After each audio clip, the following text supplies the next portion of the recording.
Hello students, hello guys, how are you? All are fine? सभी बच्चे अच्छे हैं? तो अच्छे बच्चों की क्या पहचान है भाई? बताइए बच्चों। तो अच्छे बच्चों की क्या पहचान है भाई? बताइए बच्चों। बहुत दिनों बाद मुलाकात हो रही है। Ashutosh good morning. कहां पे गायब थे भाई Ashutosh? N Bhomraj good morning. Abhinav Dwivedi good morning. Virendra Kumar good morning. सभी बच्चे कुछ लाइन में आ रहे हैं एंड बहुत अच्छा। मन से पढ़ाई करो। कोरोना काल में अब चीज़ें हैं थोड़ी सी समस्या में, जल्दी ही अच्छे दिन आएंगे और हम लोग फिर क्लास में मिलेंगे। बच्चों एक तो खास बात है कि क्लास की कुछ बात ही और होती है, वो फसाना ही अलग है जिसमें क्या कहा जाए। बट जीवन है, जीवन में कई बार अप्स एंड डाउन्स आते हैं। This is a part of life. तो ऐसा चलता रहता है। Don't be panic about all these things. Time will change and definitely time will come in our favour. समय हम लोगों के फेवर में होगा, ये पक्का विश्वास हमें रखना चाहिए। आप सभी लोगों का आज की क्लास में बहुत बहुत स्वागत है, तहे दिल से स्वागत है। आज से मैं अपनी क्लास स्टूडियो में शुरू कर रहा हूं। अब थोड़ा सा एक वेल प्रोफेशनल वे में चीज़ें सामने आई हैं। थोड़ा सा भी बीच में हस्टल बस्टल चल रहा था, बट ऑनवर्ड टुडे मैं अपनी क्लास को बहुत ही अब स्मूथ वे में यहाँ से ऑनलाइन चलती रहेगी।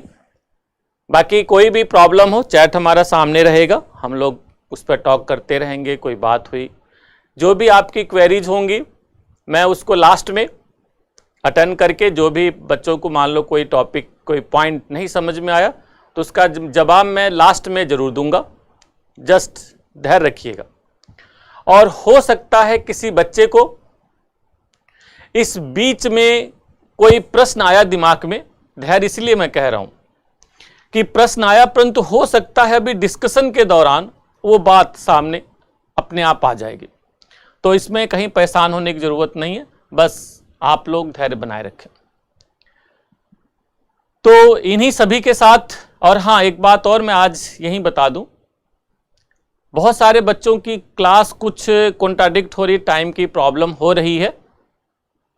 चूंकि ऐसा हुआ, ये टाइम मैं पहले अनाउंस कर चुका था, उसमें बहुत सारे और सेम टाइम दूसरी क्लास भी हमारी है, तो ऐसे में बच्चों की दोनों क्लास अनाउंस बाधित हो रही, इसलिए मैं टाइम हो सकता है क्या कंफर्म कल मैं 6:30 से क्लास अपनी शुरू करूंगा। Are you ready?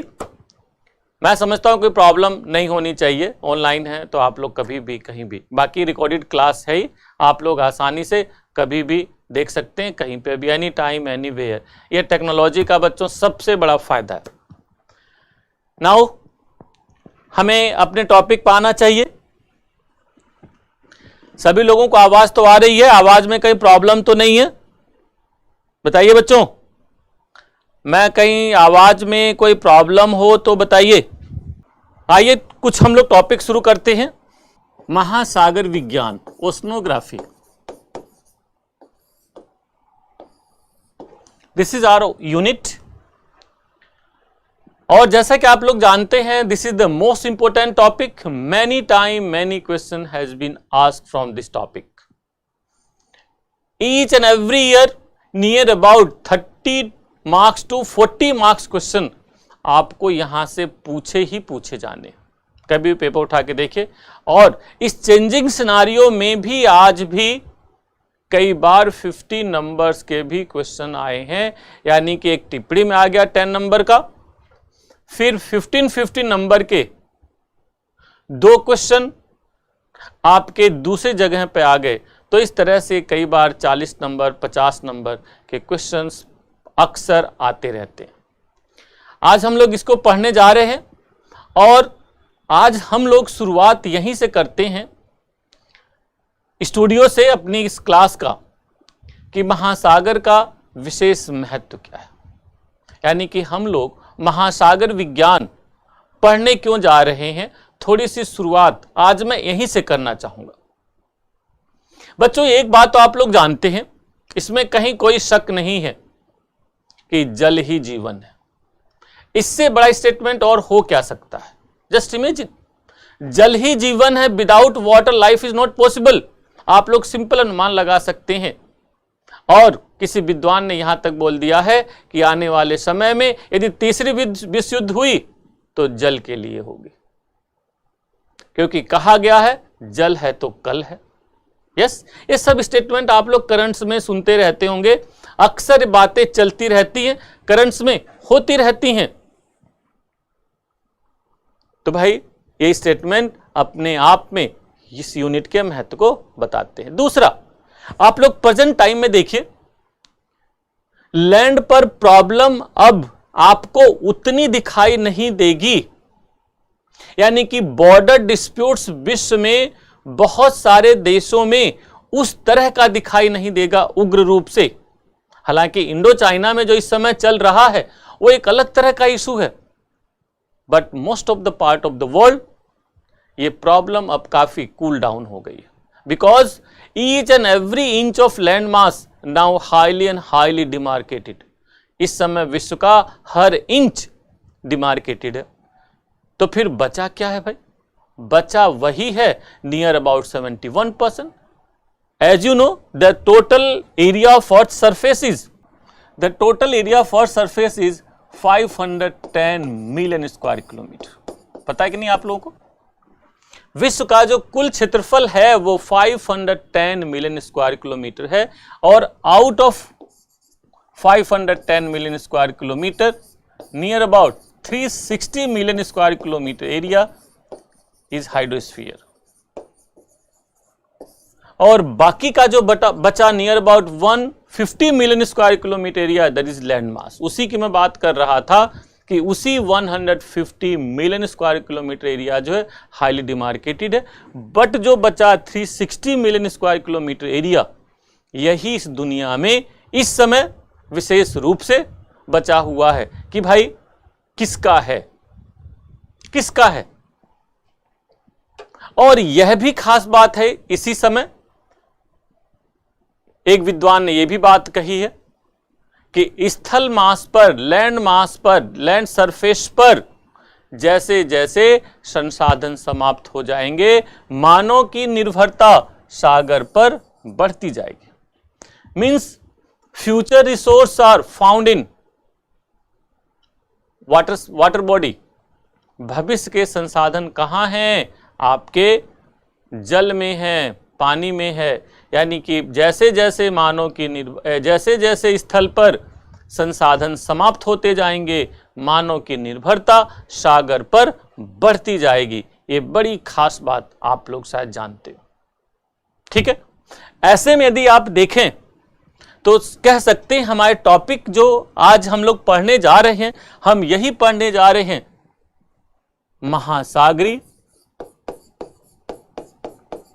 महासागरीय संसाधन।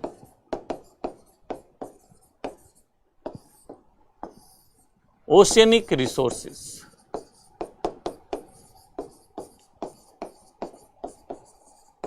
ओशियनिक रिसोर्सेस, ये आज हमारा टॉपिक है जो आज हम लोग पढ़ने जा रहे हैं, और इसके डिफरेंट डायमेंशन से मैं विशेष रूप से आज चर्चा करूंगा। अगली जो 2 घंटे की क्लास है उसमें विशेष रूप से संसाधन, ओशनिक रिसोर्सेज हैं क्या, कहां कहां कौन से क्या पाए जाते हैं, उनका वितरण क्या है, और वर्तमान में उनसे जुड़ी हुई कुछ समस्याएं क्या हैं, इन्हीं सब पर हम लोग विशेष रूप से चर्चा करेंगे। और यदि संसाधनों की बात करें जो आपके सिलेबस में प्रिस्क्राइब किया हुआ है, तो यहां पे बहुत ही क्लियरली 3 वर्ड यूज किया हुआ है। पहला जैविक, यानी कि बायोटिक, खनिज बायोटिक और दूसरा जैविक और खनिज संसाधन विशेष रूप से। इस तरह से आपका शब्द दिया गया है और इससे संबंधित प्रश्न आपके पेपर में कई बार पूछे गए हैं। जरा हम लोग देख भी लेते हैं कि कौन कौन से क्वेश्चन यहाँ पर आए हुए हैं। जैसा कि आप लोग जानते ही हैं कि मैं अपनी क्लास में शुरुआत विशेष रूप से क्वेश्चन से ही करता हूँ। कुछ बच्चे पुराने हैं, वो मेरी इस अदा से वाकिफ होंगे और मैं यह भी जानता हूं कि यदि इस तरह से आप काम करेंगे तो पक्का और पक्का आपको फायदा होगा। क्योंकि पढ़ने से पहले आप यह जान लें कि भाई कहां से क्या क्या पूछा जा रहा है, क्या क्या किस तरह से पूछा जा गया है, तो इसका मतलब है भविष्य में किस किस तरह से और पूछा जा सकता है। तो याद रहेगा। तो यहां पे आप लोग अपने पेपर में देखिए, समुद्री संसाधन, जीवीय, खनिज एवं ऊर्जा, एक और भी इसमें वर्ड जोड़ लो, ऊर्जा, यानी कि 3 इसके सब टॉपिक में पूछा गया है। यह हम लोग यहां पे देखते हैं। अब इससे संबंधित प्रश्न पे जब आप आएंगे तो जल्दी से नोट करिए, फटाफट लिखिए। समुद्री संसाधन में पहला क्वेश्चन देखो आया हुआ 1883 में 60 मार्क्स का। विभिन्न प्रकार के समुद्री संसाधनों की विवेचना कीजिए, उनके संभावित उपयोग बताइए। लिखिए जल्दी से। विभिन्न प्रकार के समुद्री संसाधनों की, विभिन्न प्रकार के समुद्री संसाधनों की विवेचना कीजिए तथा उनके संभावित उपयोग बताइए। 1983 में आया हुआ 60 मार्क्स का। Discuss different type of marine resources and mention their possible utilisation. Number 2, समुद्री संसाधन पर संक्षिप्त टिप्पणी लिखे। देखिए अगली साल ही 84 में फिर आ गया इस पर। समुद्री संसाधन पर संक्षिप्त टिप्पणी लिखिए। Write a short note on marine resource 1984। Then अगला क्वेश्चन, समुद्री संसाधनों का वर्णन कीजिए। नेक्स्ट क्वेश्चन, समुद्री संसाधनों का वर्णन कीजिए और उनके वर्तमान उपयोग की विवेचना कीजिए। और उनके वर्तमान उपयोग की विवेचना कीजिए। Given an account of marine resources and discuss their present day utilisation. समुद्री संसाधनों का वर्णन कीजिए और उनके वर्तमान उपयोग की विवेचना कीजिए। 86 में आया हुआ। देखिए कंटिन्यूअसली क्वेश्चंस आए हुए। कारण है कि उस समय सी लॉज आया था समुद्री संसाधनों के बंटवारे के लिए। 1982 में सी लॉज आया था कि कैसे समुद्रों का वितरण होगा संसाधनों का, तो इसीलिए यहां पे क्वेश्चन आया हुआ।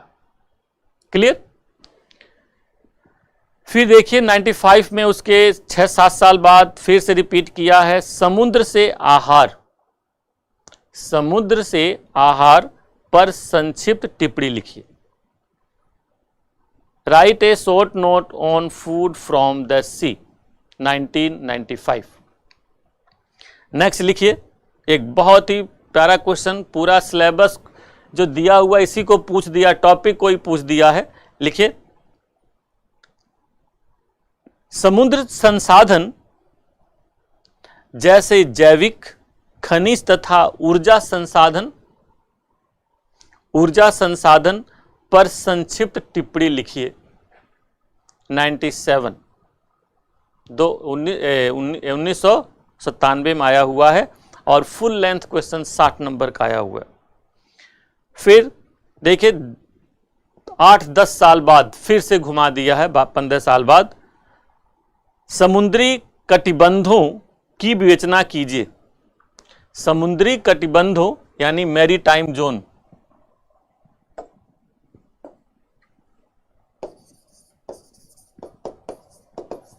Maritime zone.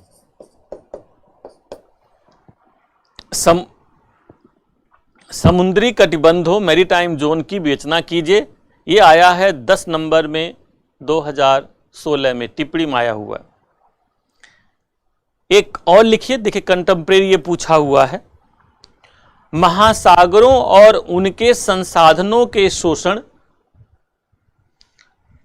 महासागरों और उनके संसाधनों के शोषण और उपयोग से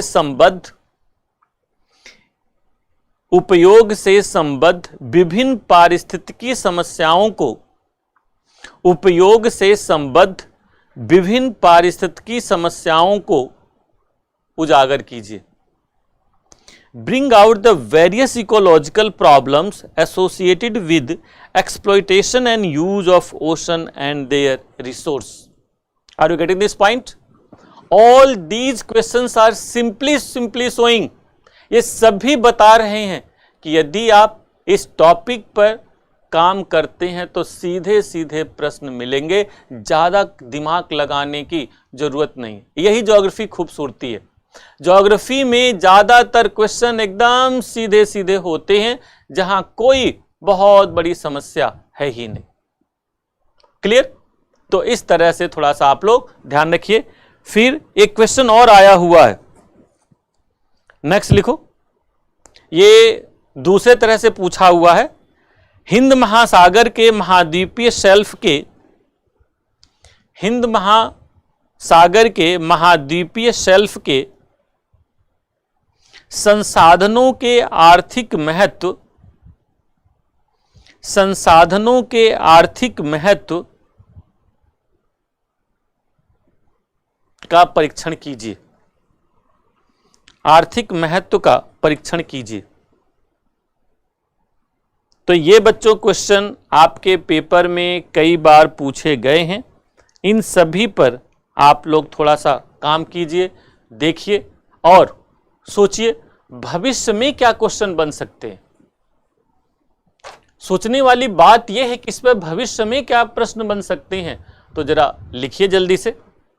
सागरी नीतल पर, सागरी नीतल पर विभिन्न प्रकार के खनिजों के, सागरी नीतल पर विभिन्न प्रकार के खनिजों के पाए जाने की, विभिन्न प्रकार के खनिजों के पाए जाने की असीम संभावनाएं हैं, असीम संभावनाएं हैं,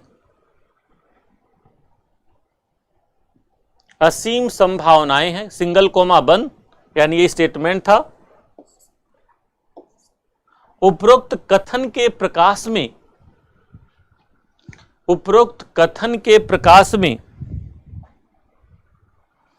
उपरोक्त कथन के प्रकाश में संसाधनों के महत्व को, महासागरीय संसाधनों के महत्व को उजागर कीजिए। एक अच्छा प्रश्न जो भविष्य में बन सकता है, इस पर थोड़ा सा आप लोग ध्यान दीजिएगा। आप लोग देखो, साउथ चाइना सी का विवाद क्यों है? उत्तरी सागर में विवाद रहा है, परंतु ये बड़ी इंटेलिजेंटली बात है कि यूरोपियन लोगों ने उसे सॉल्व कर लिया। या देखो, इस समय विवाद अभी उभरा था कुछ दिनों पहले आर्कटिक रीजन को लेके। आर्कटिक रीजन को लेके कभी मेरी टाइम जोन पढ़ाऊंगा तो उसमें डिस्कस होगा कि कैसे विवाद रशिया वर्सेस अन्य दूसरे विश्व के देशों के साथ हुआ, और वहां पर संसाधनों के नाम पर ध्रुव विरोधी आपके रशिया और अमेरिका कैसे देखो एक हो जाते हैं। रशिया, अमेरिका, कनाडा सब एक हो जाते हैं। ना भाई, दुनिया में कोई और नहीं आएगा। विवाद हमारे दूसरे हैं, पर माल मत्ता हमारा है, इस पर किसी का और अधिकार नहीं होना चाहिए। ये बड़ी खास बात है। तो यहां पर इस तरह से ऐसे बहुत सारी बातें हैं जो भविष्य में चर्चा होंगी। आगे लिखिए नेक्स्ट क्वेश्चन। नेक्स्ट क्वेश्चन, महासागरीय नीतल में, महासागरीय नीतल में ऊर्जा की असीम संभावनाएं हैं, ऊर्जा की असीम संभावनाएं हैं।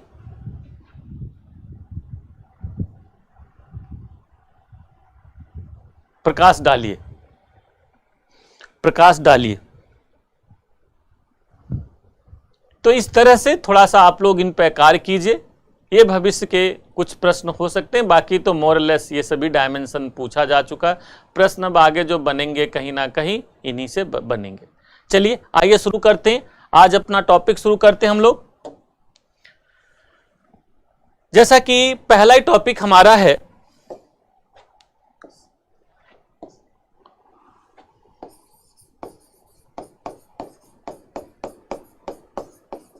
महासागरीय संसाधन।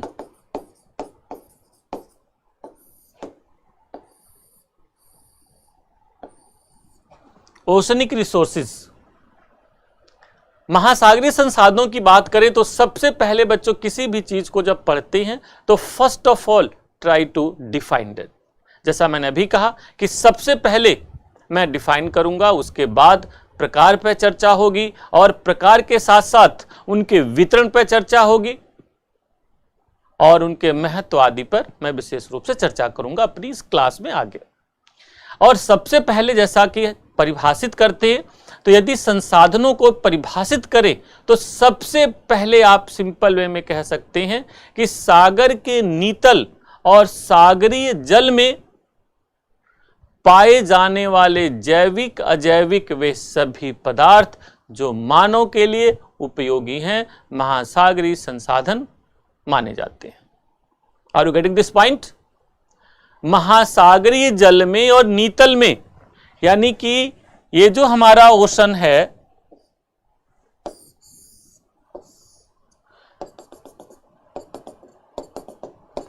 ये जल वाला पार्ट है, यहां पे मिल रहे हैं कुछ, जैसे यहां पे क्या मिलेंगी, विशेष रूप से मछलियां मिलेंगी। तो इसके नीतल पर यहां पर यदि कुछ मिल रहा है, जो भी पदार्थ जो मानव के लिए उपयोगी है, वही क्या है, महासागरीय संसाधन। लिखिए जल्दी से, महासागरीय जल और उसके नीतल पर पाए जाने वाले वे सभी जैविक एवं अजैविक पदार्थ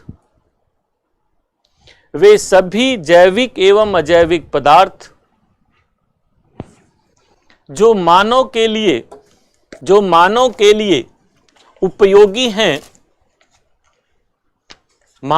लिए उपयोगी हैं, महासागरीय संसाधन कहलाते हैं। महासागरीय संसाधन कहलाते हैं।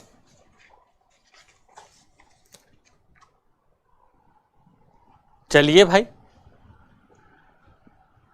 यहां बच्चों एक बड़ी खास बात है, कई बार बच्चों के मन में ये बात आती है कि भाई महासागर का महत्व संसाधन की दृष्टि से आजकल बढ़ गया है ना।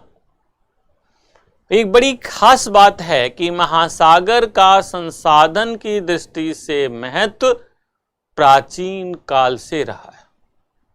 जब से मानवीय सभ्यता का विकास हुआ है, तब से महासागर का संसाधन के रूप में विभिन्न प्रकार का महत्व रहा है, क्योंकि माना ही जाता है इस पृथ्वी पर जीवों की उत्पत्ति सागर में हुई। यानी कि जब जीव वहीं से बने तो ऑब्वियस सी बात है, जहां से वो बनेंगे वहीं से सबसे पहले संसाधन को प्राप्त करेंगे। यानी अपने लिए जो भी पदार्थ होगा वो कहां से प्राप्त करेंगे, वहीं से है ऐसा, वे वहीं से प्राप्त करेंगे क्योंकि वहीं से वो पैदा हुए। और इस बात को यदि समझना चाहते हो तो एक कहानी पर आप लोग गौर करें। शायद हो सकता है सुनी भी होगी, परंतु यहां पर वो बहुत ही रेलिवेंट है। वो कहानी शायद आप लोग जानते होंगे। आप लोगों ने समुद्र मंथन की कहानी सुनी होगी। समुद्र मंथन की कहानी बताती है कि महासागर का प्राचीन काल से कितना महत्व है, सोचिए। और भारतीय ज्ञान विज्ञान विचार कितना हमारा एडवांस उस समय हुआ करता था, कहानियों से ही कई बार पता चल जाता है। आप लोगों ने कहानी में पढ़ी है, सुनी है, कहानियों में आप लोगों ने बातें पढ़ी है और सुनी है कि एक बार राक्षस और देवता दोनों ने मिलके ये प्रण किया कि भाई चलो हम लोग कुछ काम करते हैं, मंथन करते हैं। एक्चुअली कहानी ये रही कि पहले देवता और राक्षस आपस में बहुत लड़ते थे, तो ऑब्वियस बात थी कि बड़ा नुकसान दोनों पार्टी का होता था। तो उसका सोल्यूशन ये निकाला गया कि क्यों ना हम दोनों मिलके अब कुछ कंस्ट्रक्टिव काम करें। लड़ाई में कोई फायदा नहीं यार। समझौता हो गया, बहुत दिनों तक बैठे रहे, फिर वही हुआ कि नहीं कुछ काम करें। तो ये हुआ क्या करें, तो भाई समुद्र मंथन करते हैं।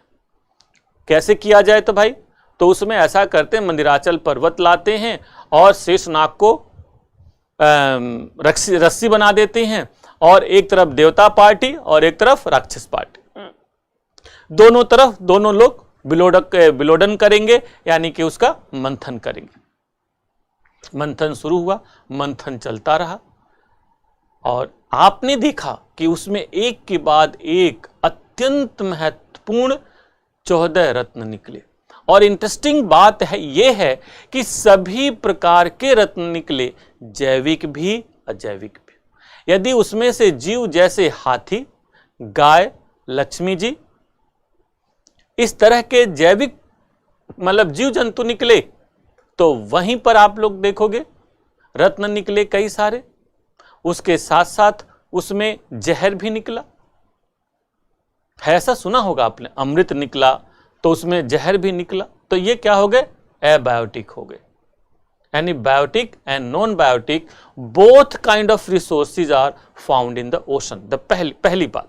सेकंड, इस तरह से भी आप डिफाइन कर सकते हो कि जब यह मंथन हुआ तो उस दौरान इसमें बड़ी मात्रा में अत्यंत उपयोगी और अत्यंत विनाशक दोनों प्रकार के पदार्थ निकले। बिल्कुल सही बात है।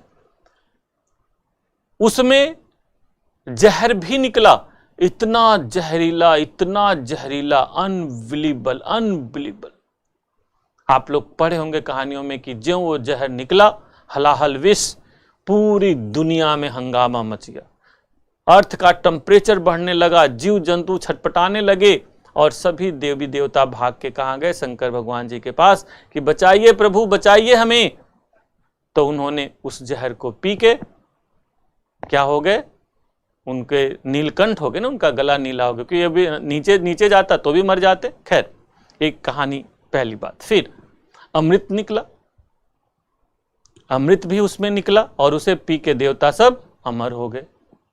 और इंटरेस्टिंग बात यह है कि उसमें देखो कामधेनु, ऐरावत और लक्ष्मी जी निकली।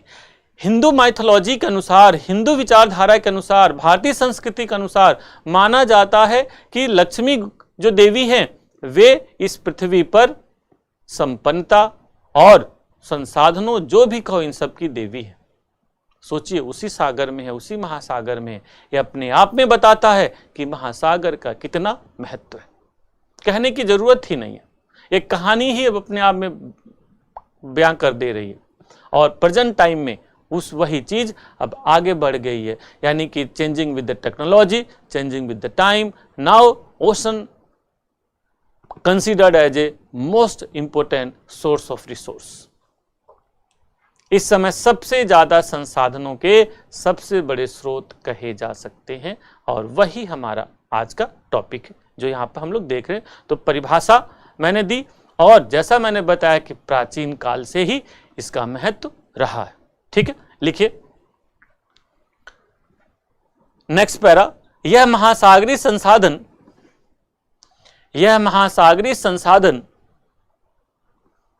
सागरीय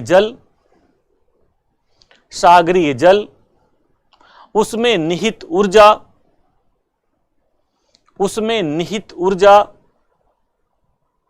उसमें रहने वाले जीव जंतु, पौधे, सागरीय निक्षेप तथा उसमें निहित अजैविक तत्व तथा उसमें निहित अजैविक तत्व, सागरीय तली के जैविक एवं अजैविक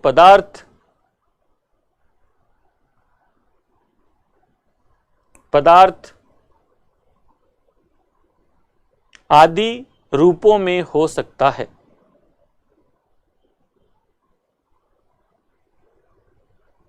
आदि रूपों में हो सकता है। Next para. सागरीय जैविक संसाधनों की सबसे बड़ी विशेषता यह है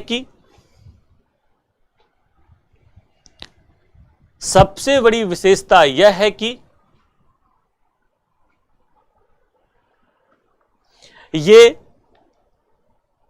नवीकरणीय हैं, रिन्यूएबल हैं, नवीकरणीय हैं, प्राचीन काल से ही सागरीय संसाधनों का उपयोग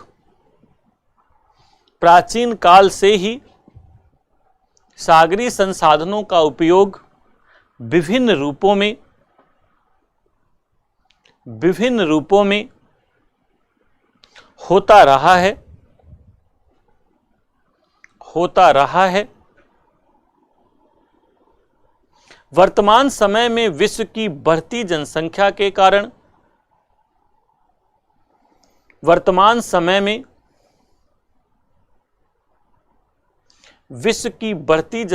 के कारण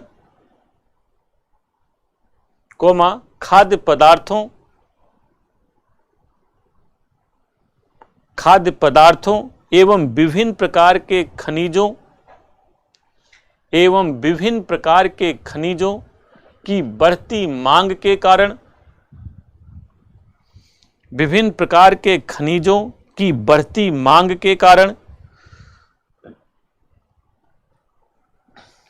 के कारण सागरीय संसाधनों का महत्व और अधिक बढ़ गया है।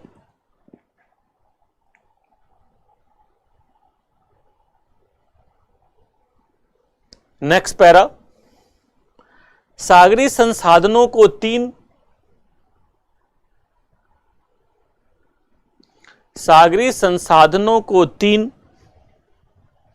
समूहों में बांटा जा सकता है।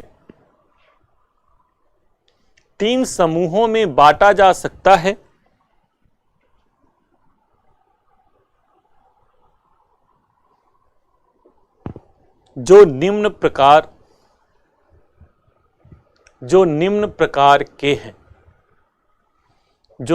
प्रकार के हैं।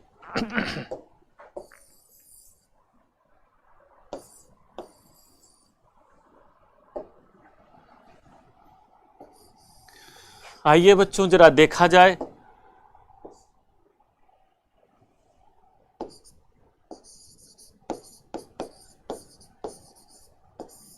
जैविक संसाधन,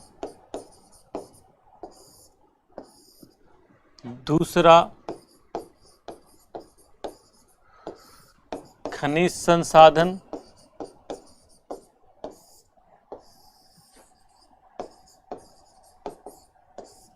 ऊर्जा संसाधन।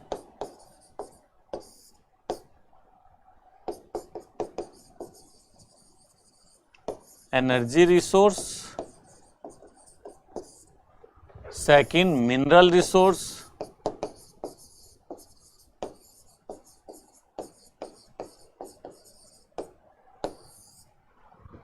And biotic resource.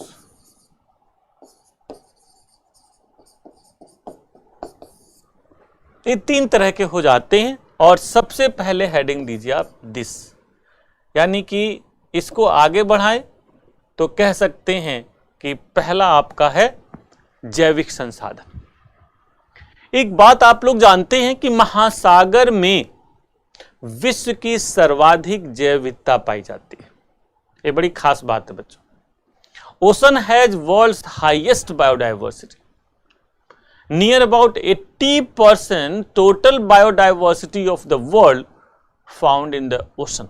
पता आप लोगों को, विश्व में जो भी जैव विविधता पाई जाती है उस जैव विविधता का लगभग 80% जैव विविधता महासागरों में पाई जाती है, विभिन्न प्रकार के जीव जंतु और वनस्पतियों के रूप में।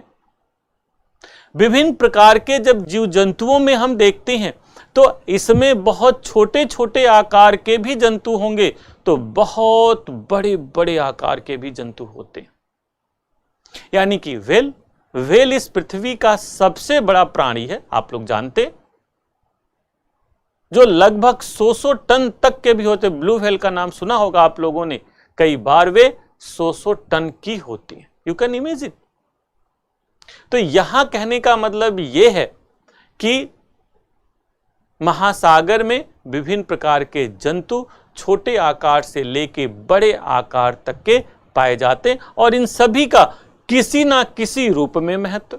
फिर इसमें हो सकता है बहुत सारे जंतु अत्यंत मुलायम शरीर वाले हों, तो हो सकता है बहुत सारे जंतु अत्यंत मजबूत खोल में बंद हो।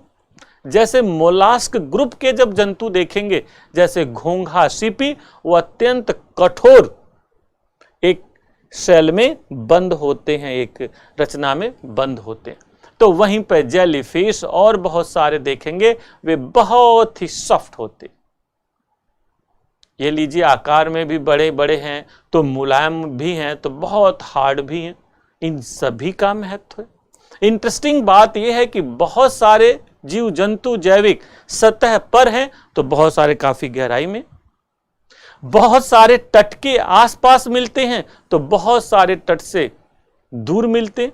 उन सभी का संसाधन की दृष्टि से महत्व और विभिन्न प्रकार से महत्व है।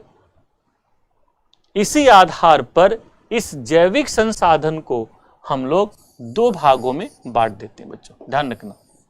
यानी कि उनकी उपयोगिता के आधार पर जैविक संसाधनों को we can classified in two part. The first and the most important part is खाद्य योग्य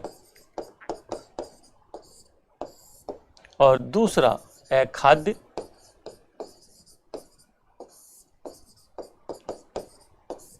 अखाद्य योग्य संसाधन,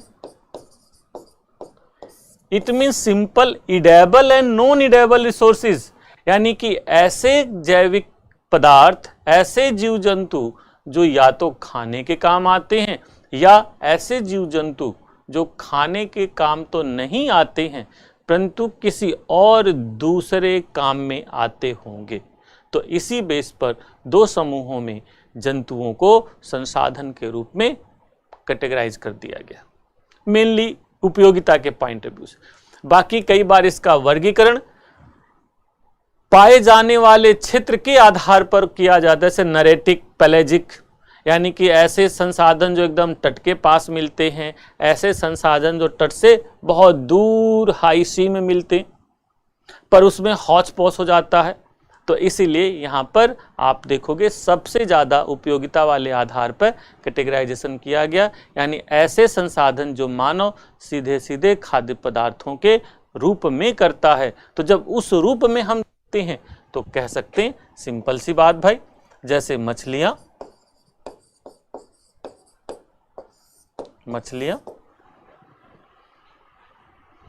मछलियों का बड़ी मात्रा में प्राचीन काल से ही उपयोग विश्व के विभिन्न भागों में होता रहा।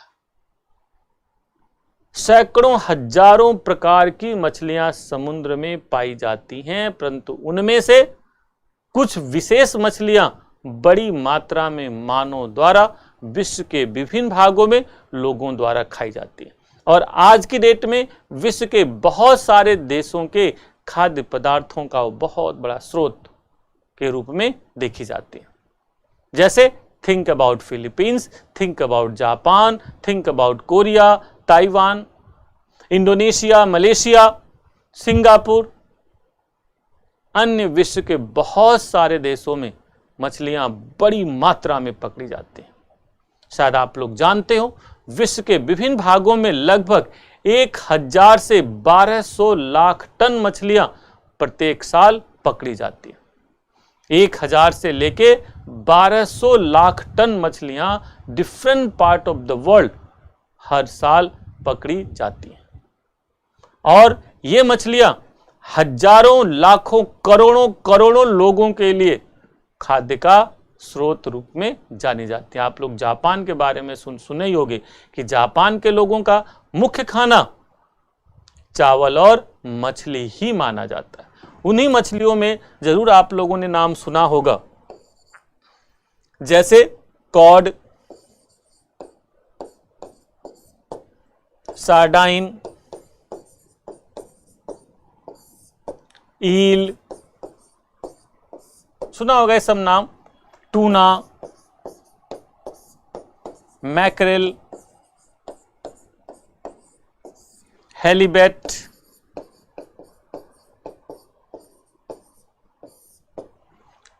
तलवार मछली, स्वार्ड फिश,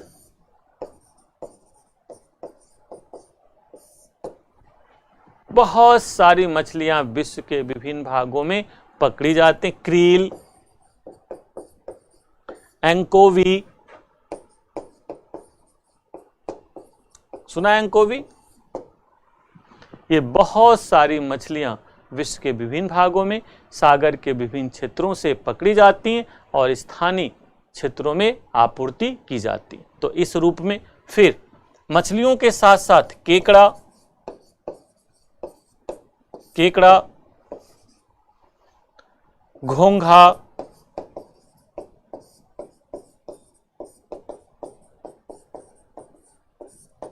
घोंघा, सीपी, बहुत सारी ऑक्टोपस, ये भी सब खाई जाती है।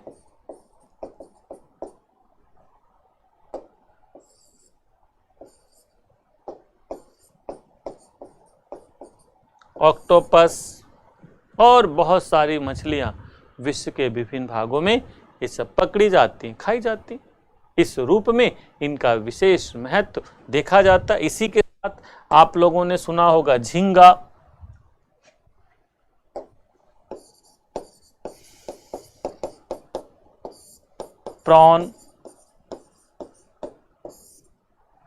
प्रॉन, ये देखोगे पकड़े जाते हैं और लोगों द्वारा उपयोग किए जाते हैं। चूंकि देखा जाता है, आप लोग जैसा जानते होंगे, विशेष रूप से जो मछलियां होती हैं ये प्रोटीन का सबसे बढ़िया स्रोत होती हैं और इसमें पाया जाने वाला प्रोटीन बहुत ही बढ़िया किस्म का होता है। रेड फ्लैश से बढ़िया किस्म का होता है, यानी कि जो चिकन है, मटन है, दूसरे तरह के मांस है, उनसे ज़्यादा बढ़िया किस्म का पाया जाता है। इसीलिए विद्वानों द्वारा ये माना जाता है कि यह ज़्यादा बेहतर है। इसीलिए विश्व के विभिन्न भागों में प्राचीन काल से मछलियां खाई जाती रही हैं। इसके अलावा ये जितने भी हैं, घोंघा, सीपी, ऑक्टोपस, सब विश्व के विभिन्न भागों में खाए जाते रहे। उसी में से आप लोग जानते होंगे झींगा, ये तो बहुत महंगा बिकता है भाई, बहुत महंगा बिकता है। ये लगभग 4-5 हजार रुपए किलो के हिसाब से बिकता। और उसी में आप लोगों ने सुना होगा टूना की तो बात ही मत करो, ये तो कई बार 4-5 लाख रुपए किलो बिकती है। तो न सिर्फ ये पौष्टिक हैं, ये जितने भी सागरीय संसाधन हैं पौष्टिक हैं, बल्कि आसानी से उपलब्ध भी हैं। अब ऐसे दोनों चीजें होंगी तो ये बताओ उपयोग होगा कि नहीं। इसीलिए विश्व के विभिन्न भागों में बड़ी मात्रा में इसका प्रयोग हो रहा है और भविष्य में इसकी संभावना और भी अधिक बढ़ने की है। सबसे बड़ी खास बात है बच्चों, देखा यह जा रहा है, विद्वानों का मानना है कि स्थल पर आने वाले समय में खाद्यान्न उत्पादन में कमी आ सकती है, क्योंकि सतही जल कम होते जा रहे हैं। दूसरी बात, मृदा प्रदूषित होती जा रही है, जलवायु में परिवर्तन होता जा रहा है। तो ऐसे में धीरे धीरे स्थल पर खाद्यान्न की उत्पादकता में कमी आएगी। यदि खाद्यान्न उत्पादकता में कमी आई और इसी तरह से मानव जनसंख्या बढ़ती गई, यहां तो दो तरह से बात आ रही, उत्पादन में कमी आ रही है, जनसंख्या बढ़ रही है। तो जरा आप ही बताओ बच्चों, कैसे काम चलेगा? तो फिर तो यही होगा कि जो जीव जंतु जहां मिले खा जाओ।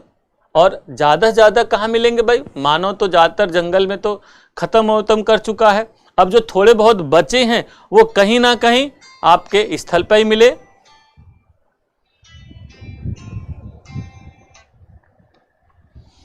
सॉरी, जो ज्यादातर बचे हुए हैं कहीं ना कहीं सागर में ही बचे हुए, स्थल पर तो खत्म हो चुके। ऐसे में फिर क्या होगा भाई? ऐसे में सिंपल सा कि आप अपना खाइए पीजिए भाई, समुद्र में जो मिले खाइए। Yes, now it happening. इसीलिए आप लोग शायद एक बात सुनते होंगे, विशेष रूप से साउथ ईस्ट एशिया में, ईस्ट एशिया में सी फूड का कंसेप्ट आप लोगों ने जरूर सुना होगा। सी फूड आज दुनिया में बड़ा ही पॉपुलराइज हो रहा है और सरकारों द्वारा प्रमोट भी किया जा रहा है कि भाई use sea food, sea food. आप गोवा कभी घूमने जाइए, केरला घूमने जाइए, इंडोनेशिया, मलेशिया घूमने जाइए, तो आप लोग देखोगे सिंगापुर वगैरह में अधिक से अधिक होटलों में सी फूड सस्ते दामों पर प्रमोटिव वे में प्रमोट किया जाता है। भाई ये देखिए, इट्स फाइन प्रमोट करके, मतलब बड़ा ही पौष्टिक है, बहुत ही ये वो। तो इस तरह से आने वाले समय में समुद्र खाद्य पदार्थों का एक और भी बड़ा क्षेत्र के रूप में उभरेगा, है नो डाउट। जैसा मैंने कहा कि each and every year near about 1,00,000 से 1,000 से लेके 1,200 लाख टन मछलियां तो पकड़ी जाती हैं विभिन्न प्रकार की। तो ऐसे में भविष्य में और भी बढ़ने की संभावना प्रबल होती जा रही है। तो इस तरह से आप लोग इसको ध्यान रख सकते हैं। तो खाद्य पदार्थ के रूप में समझ में आ गया। अब अखाद्य के रूप में भाई, यदि अखाद्य के रूप में हम लोग बात करें बच्चों, तो हम लोग सिंपल वे में कह सकते हैं अखाद्य में विशेष रूप से बड़े बड़े आकार की मछलियां, विशेष रूप से बड़े बड़े आकार की जो मछलियां हैं वे इस तरह के संसाधनों का बड़ा स्रोत साबित हो सकती हैं। पता आप लोगों को? और हैं भी, वर्तमान में उनका उपयोगिता बढ़ी हुई है और उपयोग हो भी रहा, इसमें कोई डाउट नहीं है। जैसे आप लोग जानते होंगे व्हेल,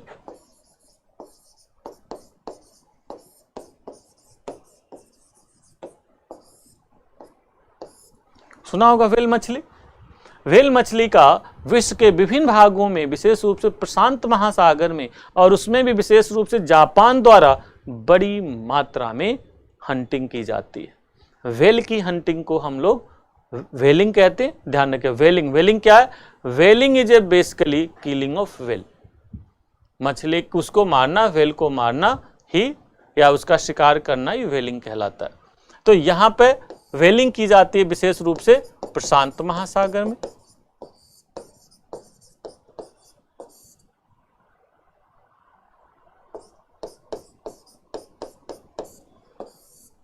वो भी जापान द्वारा।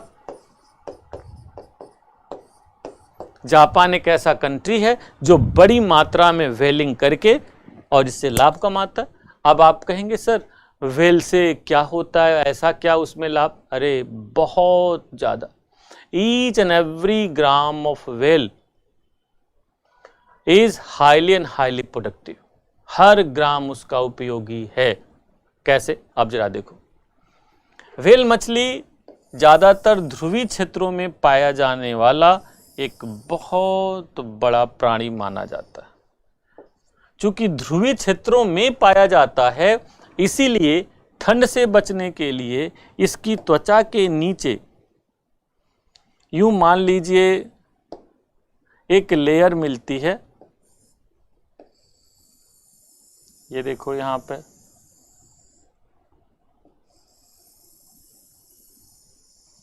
फैट की एक स्पेशल लेयर मिलती है। पता आप लोगों को?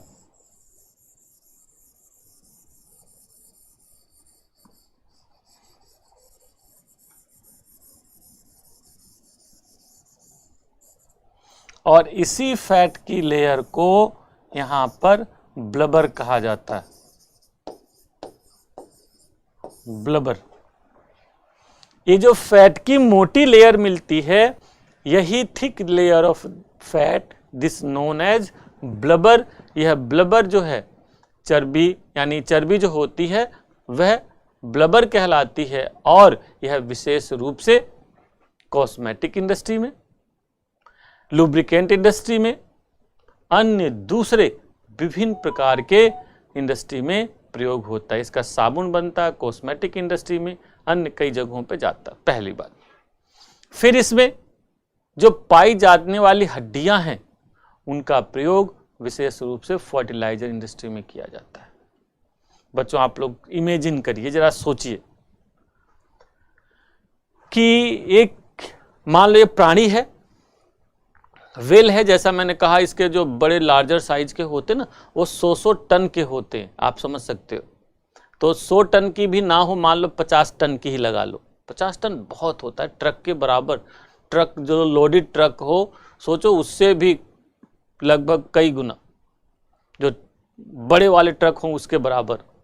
तो 50 टन की है मान लो, और तो इसमें मीट जो होगा, मांस फ्लैश वगैरह होगा, मान लो वे हुए लगभग 70% या 60% फ्लैश हुआ, बाकी तो सभी मांस है ना, स्केलेटन है।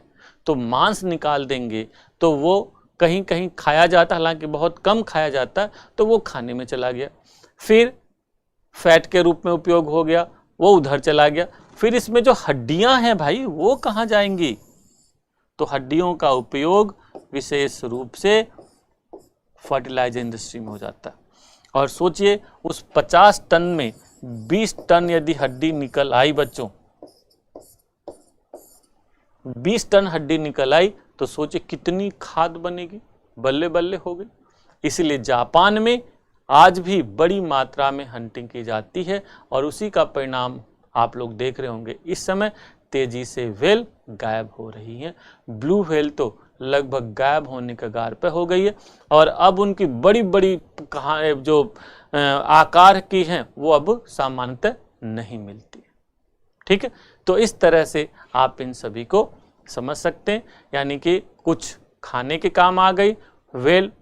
इसी तरह से शार्क मछली या अन्य दूसरी कई बड़ी बड़े आकार की मछलियां, वे विशेष रूप से या तो पशुओं के चारे के लिए मारी जाती हैं, उनकी हंटिंग की जाती है, या हड्डियों के लिए की जाती है, या फैट वाली हैं तो वो कॉस्मेटिक, साबुन, अन्य दूसरे उद्योगों के लिए उनकी हंटिंग की जाती है।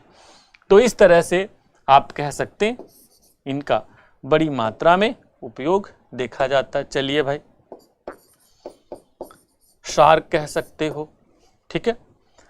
इन सभी का अन्य दूसरे हैं, उनका पशुओं के लिए चारा बनाया जाता है। इनके जो मांस होते ना, इनके मांस को कई जगहों पर विशेष रूप से उसको क्रश करके पशुओं के लिए चारा बनाया जाता है। जैसे आप लोगों ने पेडिग्री या अन्य बहुत सारे सुने होंगे, वे इस तरह से प्रयोग होते हैं। तो इस पॉइंट ऑफ व्यू से इसको आप लोग ध्यान रखिएगा। लिखिए जल्दी से भाई, फटाफट हेडिंग दीजिए, जैविक संसाधन या जीवी संसाधन। जैविक संसाधन या जीवी संसाधन। सागर जल में विभिन्न प्रकार के जीव जंतु, सागर जल में विभिन्न प्रकार के जीव जंतु, सागर जल में विभिन्न प्रकार के जीव जंतु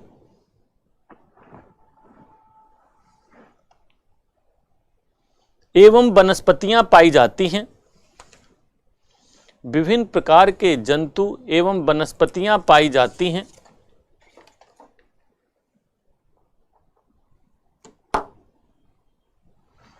जाती हैं। इनका उपयोग बड़ी मात्रा में मानव द्वारा खाद्य एवं अखाद्य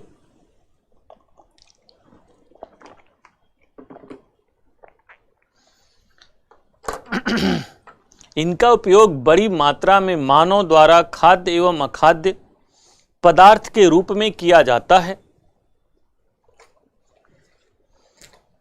अखाद्य पदार्थ के रूप में किया जाता है।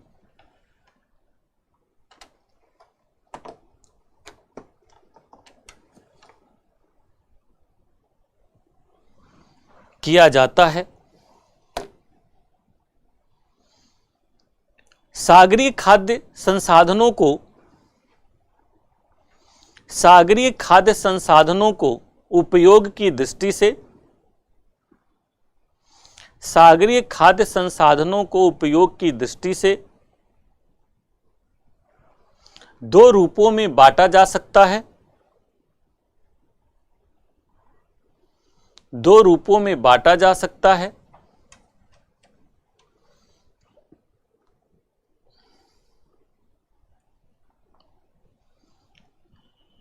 प्रथम मानव आहार के रूप में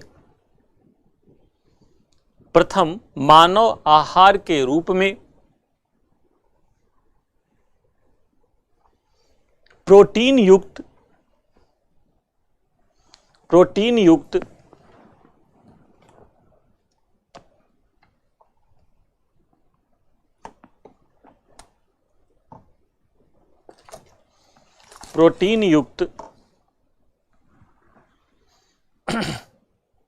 पदार्थ जैसे मछलियां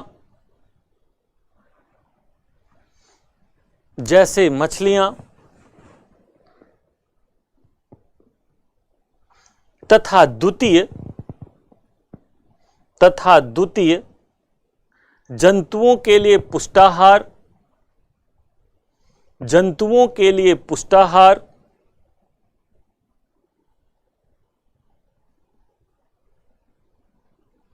सागरीय संसाधनों में होने वाली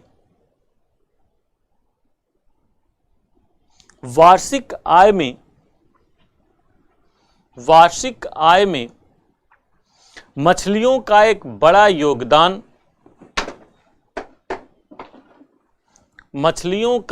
बड़ा योगदान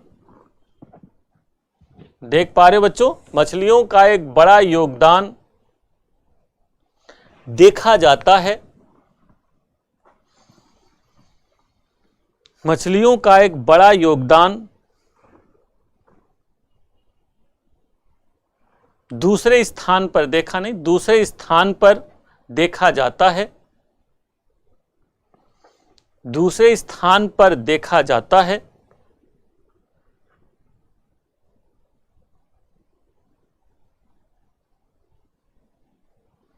विश्व स्तर पर मछलियों की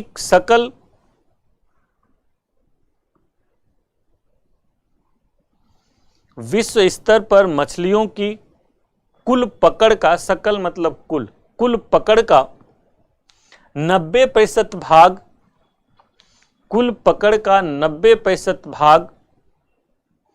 पंख वाली मछलियों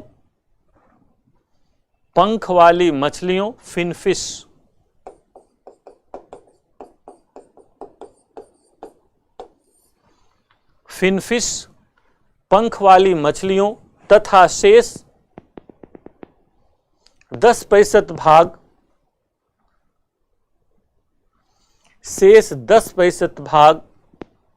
व्हेल, मोलास्क,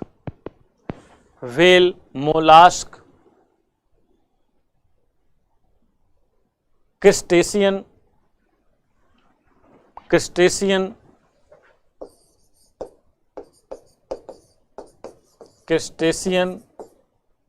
ग्रुप होता है ना, क्रिस्टेशियस ग्रुप, जैसे कछुआ वगैरह और बहुत सारे जो होंगे, तथा कई प्रकार के अन्य रीढ़ विहीन जंतुओं का होता है। जीव जंतुओं का होता है।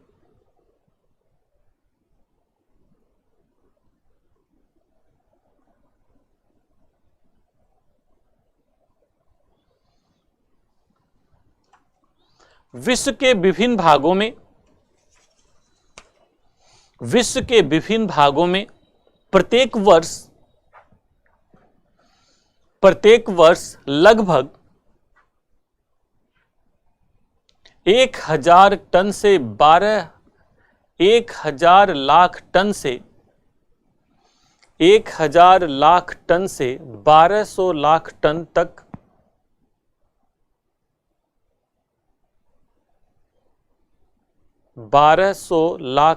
तक मछलियां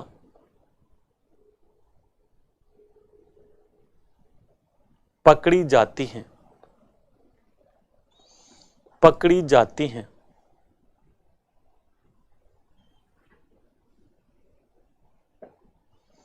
विश्व को मछलियों की भरमार एवं पकड़ की दृष्टि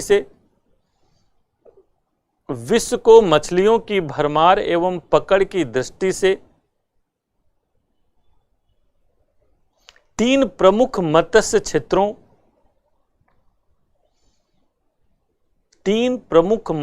क्षेत्रों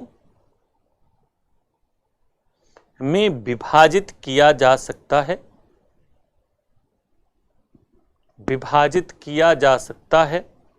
नंबर एक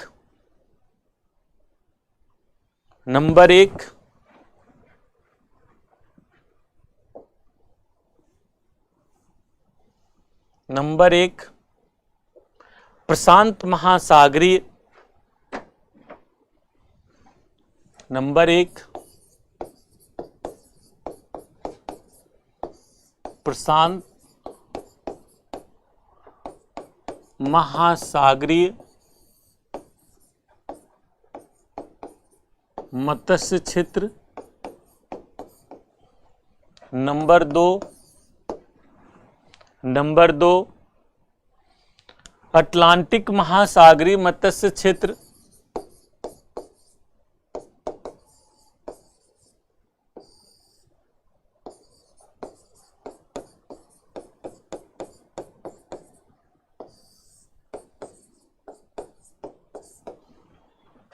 और नंबर 3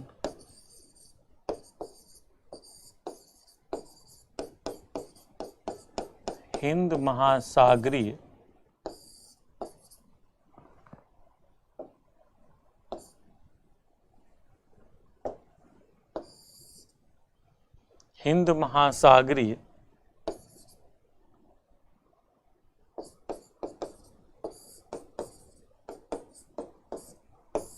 मत्स्य क्षेत्र। ये 3 क्षेत्र बनते हैं और देखोगे विश्व का अधिकांश मत्स्यन इन्हीं से प्राप्त होता है। यदि इस संदर्भ में थोड़ा सा हम लोग मैप पे देखें तो चीजें ज्यादा बेहतर समझ में आएंगी बच्चों।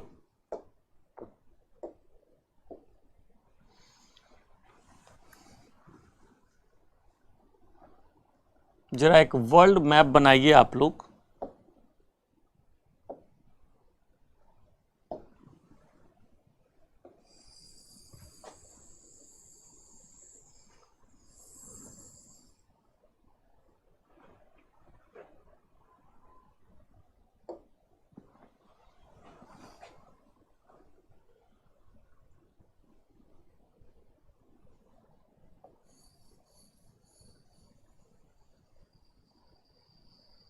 जल्दी से बनाओ फटाफट, जितना संभव हो बेटा मैप बनाने का आप लोग अधिक से अधिक प्रयास करो।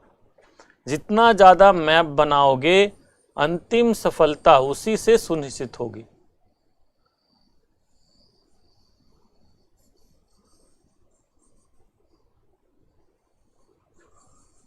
कभी राइट या रॉन्ग मैप बनाते समय मत सोचा करो। मैप बनाते समय सिर्फ मैप बनाने की कोशिश करो। डेफिनेटली वह दिन आएगा जब आप बहुत अच्छा बनाने लगोगे।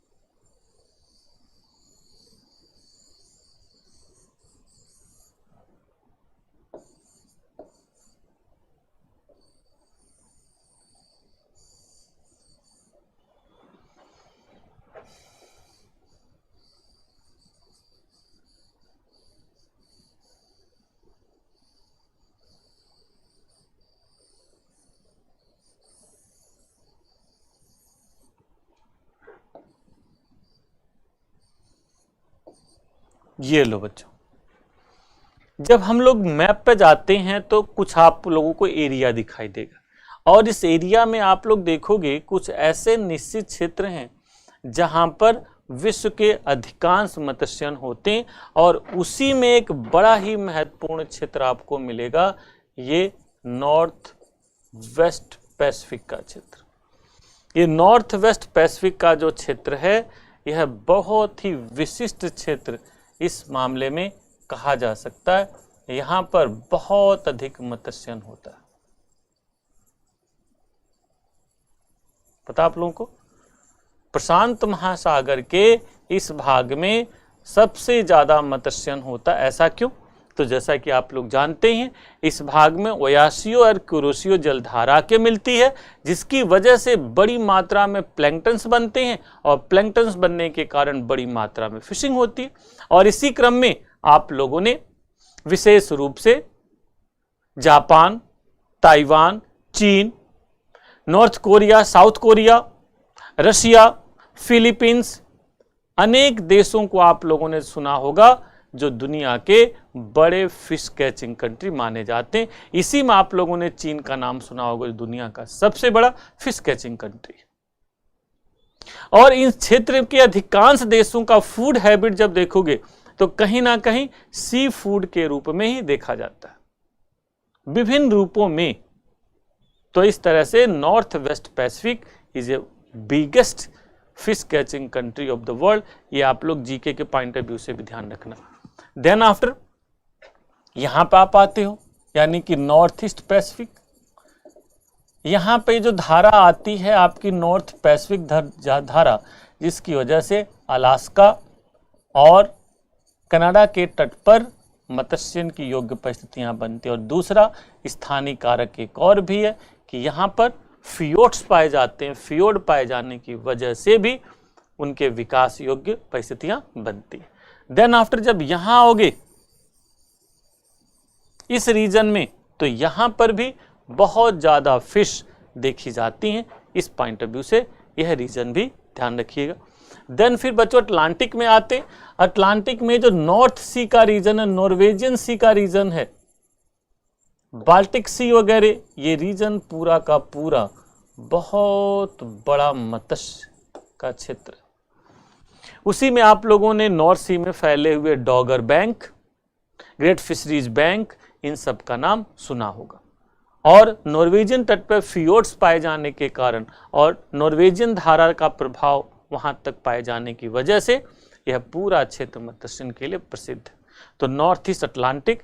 देन आफ्टर ये देखो नॉर्थ वेस्ट अटलांटिक, कनाडा के पूर्वी तट पर 40 डिग्री नॉर्थ लैटिट्यूड पर न्यू फाउंडलैंड के आसपास आपको विशेष रूप से लेब्राडोर और गल्फ स्ट्रीम जलधाराएं आकर मिलती हैं। इसी वजह से आप देखोगे यहां पर भी फिशिंग योग्य परिस्थितियां बनती हैं। फिर ये जो नॉर्थ वेस्ट वाला रीजन है, इसी में सेंट्रल पार्ट के आसपास यानी कि कैरेबियन आइलैंड के आसपास यहां पर भी फिशिंग की परिस्थितियां बनती। फिर यहां पर भी कुछ कह सकते हो, यहां पर भी आपकी ब्राजीलियन जलधारा और नीचे से फॉकलैंड जलधारा आके मिलती हैं। तो अगेन यहां पर परिस्थितियां बनती हैं। और फिर कुछ हद तक काफी परिस्थितियां आपके बंगाल की खाड़ी में और कुछ अरब सागर के इस वाले भाग में भारत के तट पर देखी जाती है। तो इस तरह से दुनिया के विभिन्न भागों में मत्स्यन योग्य बहुत सारे क्षेत्र मिलते हैं और विभिन्न कारणों से यहाँ पर बड़ी मात्रा में मछलियाँ विभिन्न प्रकार की पकड़ी जाती है और स्थानीय लोगों के लिए यह बहुत ही उपयोगी मानी जाती है। लिखिए जा जल्दी से। पहला लिखो प्रशांत महासागर। प्रशांत महासागर का प्रशांत महासागरीय मत्स्यन क्षेत्र। पहली हेडिंग प्रशांत महासागरीय मत्स्यन क्षेत्र। प्रशांत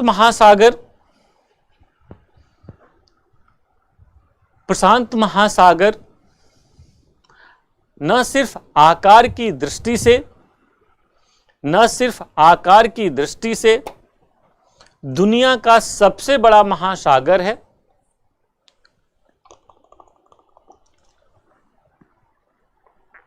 बल्कि मत्स्यन की दृष्टि से भी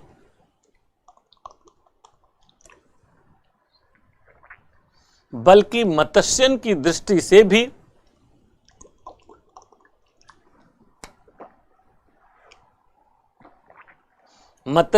दृष्टि से भी विश्व का सर्वाधिक बड़ा सागर है। इसके विभिन्न भागों में विभिन्न प्रकार की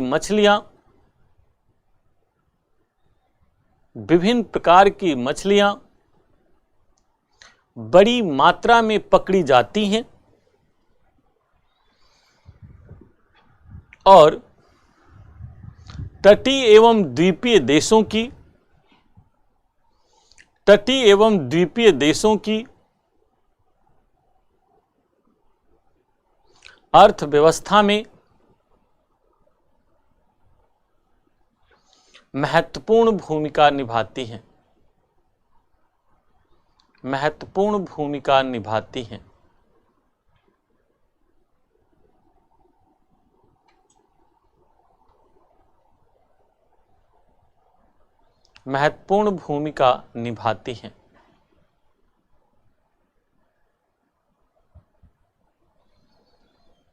इसके महत्वपूर्ण मत्स्यन क्षेत्र निम्नलिखित हैं। ये मैं इसलिए यहाँ पे इतना डिटेल लिखवा दे रहा हूँ कि कभी हो सकता है किसी पर्टिकुलर क्षेत्र का प्रश्न टिप्पणी के रूप में 150 शब्दों से पूछ लिया जाए कि भाई टिप्पणी कीजिए, 150 शब्दों में लिखिए। तो यदि आपके पास मसाला पूरा होगा तो कभी प्रॉब्लम नहीं होगी, इसलिए मैं पर्टिकुलर लिखवा दे रहा हूं। ठीक है। नंबर 1, उत्तरी पश्चिमी प्रशांत महासागर। उत्तरी पश्चिमी प्रशांत महासागर।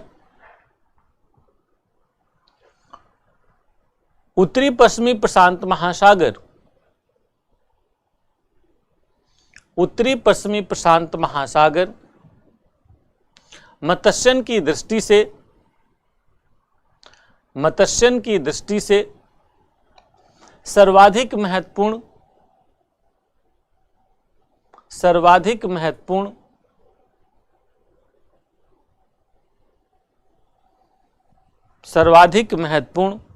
क्षेत्र माना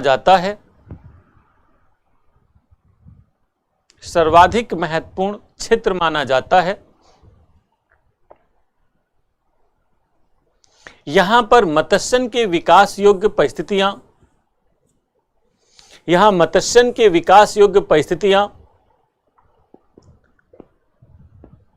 सर्वाधिक अनुकूल पाई जाती हैं। अत्यंत चौड़े मग्न तटों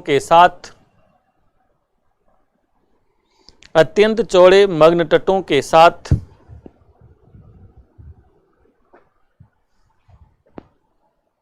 यह क्षेत्र ओयासियो और क्यूरोसियो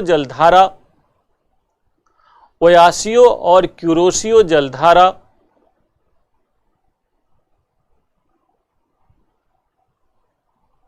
के मिलन का क्षेत्र भी है।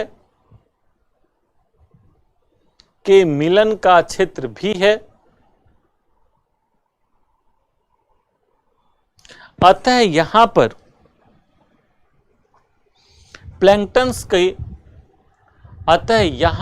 प्लैंक्टन्स की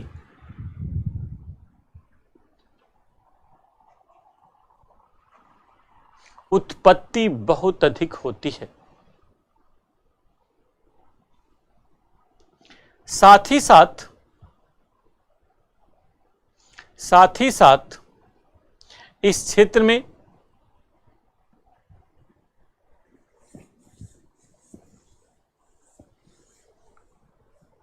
मछली पकड़ने की परंपरागत एवं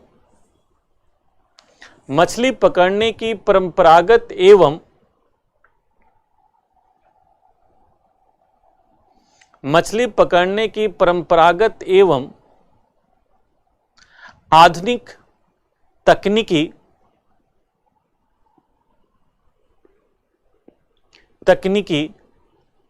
भी आसानी से उपलब्ध है,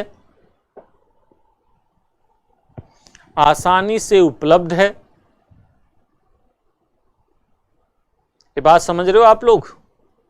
मतलब पहले से लोग पकड़ते रहे हैं और उसी में टेक्निक जुड़ गई आधुनिक काल में से जापान। जैसे जापान में मत्स्यन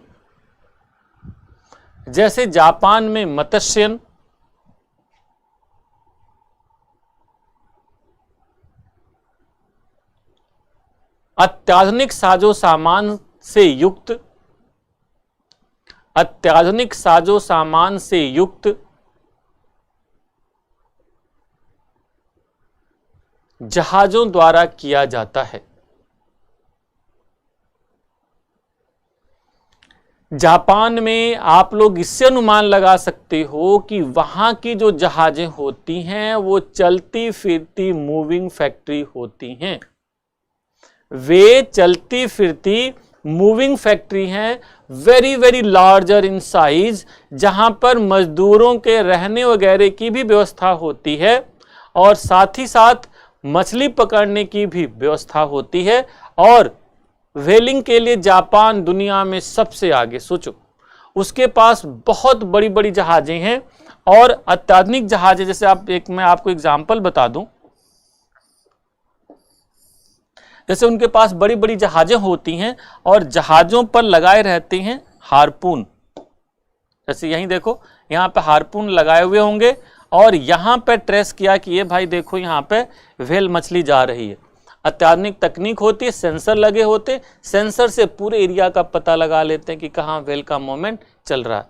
तुरंत वहीं पर पहुँचते और व्हेल यहाँ पे देखा, हार्पून से व्हेल को मारा बहुत तेजी से और तुरंत व्हेल जब भागने लगती है तो हार्पून चूंकि बॉडी में धंस चुका है उसके, अब जहाज भी उसके पीछे भाग रही। चल भाई मिल्खा भाग, तू कहाँ भागेगा? और फिर कुछ देर बाद वो रुक जाती है, ठहर सी जाती है और इन जहाजों पर लगे होते हैं बड़े बड़े क्रेन। सोचिए 50-50 टन का माल यूं ही, यानी 50-50 टन की व्हेल, 20-20 टन की व्हेल यूं ही खींच लेते। मामूली बात नहीं बच्चों, पानी में 50 टन का वजन अपलिफ्ट कराना। तो इस तरह से बड़ी बड़ी व्हेल को तुरंत कैप्चर कर लेते और फिर उसी प्रोसेस करते और प्रोसेस करके विभिन्न प्रकार के जो उनके उत्पाद हैं, जैसे हड्डियां, ब्लबर्स या अन्य दूसरी चीजें, सब सेपरेट कर लिया जाता है। इसी तरह से छोटी छोटी मछलियों को पकड़ने के लिए बड़ी बड़ी जहाजें लगी होती हैं जो कई कई किलोमीटर्स में जाल बिछाई रहती हैं। सोचे कई कई किलोमीटर्स में, और उनके बकायदा सेंसर लगे होते हैं। तो सेंसर से तुरंत, खासकर शीतोष्ण कटिबंध में एक बड़ी खास बात आप लोग शायद जानते होंगे, शीतोष्ण कटिबंध में पाई जाने वाली मछलियां एक समूह में रहती हैं और एक ग्रुप उनका अपना होता है। जैसे मान लिया क्रील मछली कहीं मिल रही है तो वहां पर कई कई टन क्रील मछली का ग्रुप होगा और उनका एक साथ मूवमेंट होता है। अब मूवमेंट हो रहा है और पता चला कि आपने सेंसर से पता कर लिया कि यस भाई क्रील मछलियों का मूवमेंट वहां पर हो रहा, उस एंगल पर, उस लैटिट्यूड पर अपनी जालों को विशेष रूप से वहां पर पहले ही लगा दिया। बस एक साथ कई कई टन फिश तुरंत आ गई, तुरंत जहाज पर पहुंची। जहाज पर यहाँ पर प्रोसेस के उनकी अवेलेबल होती है, तुरंत वहाँ पर साफ सफाई की जाती है, पैकेजिंग की जाती है। छोटी जहाजें होंगी जो फास्ट मूविंग होंगी, उनसे तुरंत बाजार में भेज दिया जाता है। तो इस तरह से कहने का मतलब है कि जापान इस एरिया में बहुत एडवांस है। And now China also emerging. China परंपरागत रूप से भी, चाइना लोग जानते हो बड़े चालाक होते हैं, बड़े ही धूर्त भी कहा जाए तो गलत नहीं, हालांकि कठोर शब्द हो सकता है, परंतु प्रेजेंट सिनेरियो में भाई एक कठोर शब्द बोलना पड़ रहा है। खैर वो एक अलग बात है पॉलिटिकल, पर यहाँ पे हम लोग थोड़ा सा इकोनॉमिक देखें तो चाइनी परंपरागत रूप से क्या करते थे, पहले बत्तख, अभी भी है कई एरिया में बत्तख पालते हैं। जैसे जहाज लिया, एक छोटी सी नाव ली और पता चला कि सैनी ने, सुरेंद्र ने, कमलेश ने ग्रुप बनाया, एक नाव पे बैठे 4-5 लोग और करीब 100-200 बत्तख छोड़ दिया और बत्तख के गले में यहां पे बांध दिया एक रस्सी और छोड़ दिया पानी में। अब बत्तख जा रहा है पानी में, मछली देखा, तुरंत उसने डिप मार के मछली खाने की कोशिश की और जो मछली यहाँ पे गई, चूंकि बंधी हुई है रस्सी, तो तुरंत वो नीचे जा नहीं पाएगी। अब वो थोड़ा 2 बार गला करेगा ऐसे। अब उनके पास एक ऐसी टोकरी सी होती है, जैसे मान लो रस्सी है, ये डंडा है, उसी में टोकरी सी लगी हुई है। तुरंत ऐसे जो बत्तख होते हैं उनको तुरंत निकाल के लाए, उनका टेटुआ दबाया से टक से फेंक दे, जा भाई फिर से। मतलब ये आपको नजर रखनी होगी कि कौन सा बत्तख भाई मछली करके ऐसे ऐसे गटकने की कोशिश कर रहा है, तो तुरंत उसको खींच के, ये परंपरागत विधि, वो कई बार इसी से कई क्विंटल फिश पकड़ लेते एक दिन में। तो ये भी परंपरागत विधि है। बाकी अपनी छोटी नाव, छोटी जाल, 2-4 लोग मिलके, जैसे अपने इंडिया में देखते हो कि कई एरिया में परंपरागत रूप से पकड़ते हैं, वो सब तो है ही। तो इस एरिया में ये सब खास बात लिखो। इस एरिया में, ये इस क्षेत्र में जापान, चीन, ताइवान, इस एरिया में जापान, चीन, ताइवान, रूस, फिलीपींस, वियतनाम आदि मत्स्यन करने वाले प्रमुख देश हैं। ये ध्यान रखना बच्चों, बहुत ही महत्वपूर्ण है। फिर लिखिए उत्तरी पूर्वी प्रशांत, ये हो गया ना, उत्तरी पूर्वी प्रशांत। उत्तरी पूर्वी प्रशांत महासागर के क्षेत्र में भी, उत्तरी पूर्वी प्रशांत महासागर के क्षेत्र में भी मत्स्यन योग्य परिस्थितियां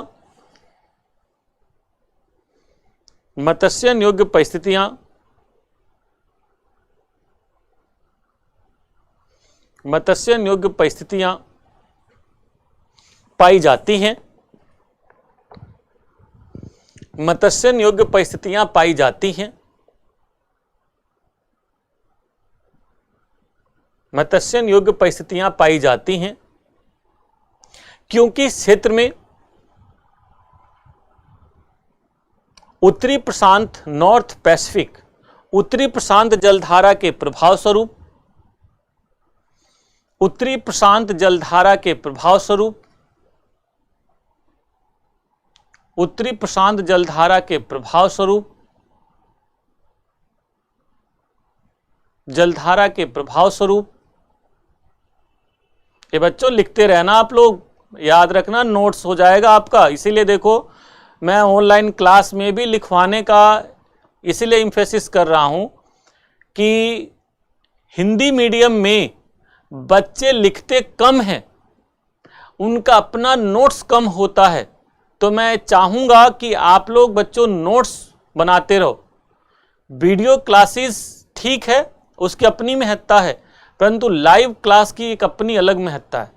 और इसीलिए मैं लाइव क्लास यहाँ पे ले रहा हूँ कि ताकि मैं लिखवाता भी रहूँ, कुछ उसी तरह का आप लोग आनंद उठाएं जैसे क्लास में बैठे हुए हों। क्लास में बैठे हुए अपना लिखते भी रहते हैं, समझते भी रहते हैं, आपका एसेट्स भी तैयार हो रहा है फ्यूचर का, और वर्तमान में समझ भी रहे। तो इस तरह से मैं इसीलिए लिखवाने पे ध्यान दे रहा हूँ। उत्तरी पश्चिमी जलधारा का प्रभाव पाया जाता है जिससे प्लैंकटन्स बड़ी मात्रा में विकसित होते हैं।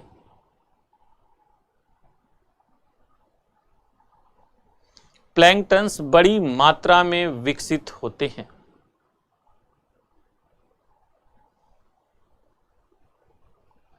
इसके साथ साथ अलास्का एवं ब्रिटिश कोलंबिया क्षेत्र में, अलास्का एवं ब्रिटिश कोलंबिया क्षेत्र में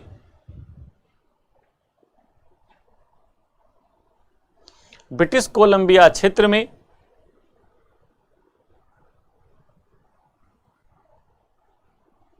बड़ी मात्रा में ब्रिटिश कोलंबिया क्षेत्र में बड़ी मात्रा में फियोर्ड तट पाए जाते हैं।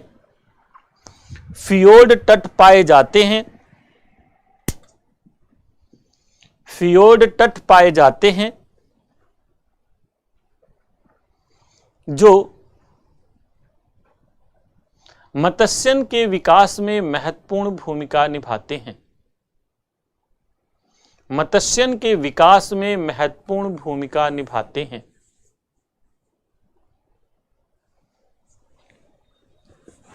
निभाते हैं।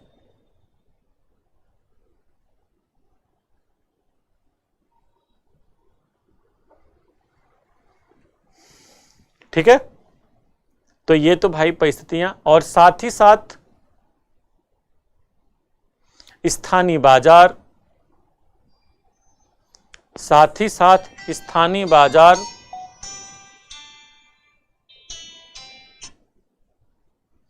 साथ ही साथ स्थानीय बाजार एवं आधुनिक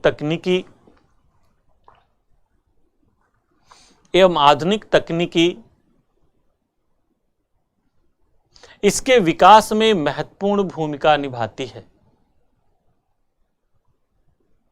इसके विकास में महत्वपूर्ण भूमिका निभाती है।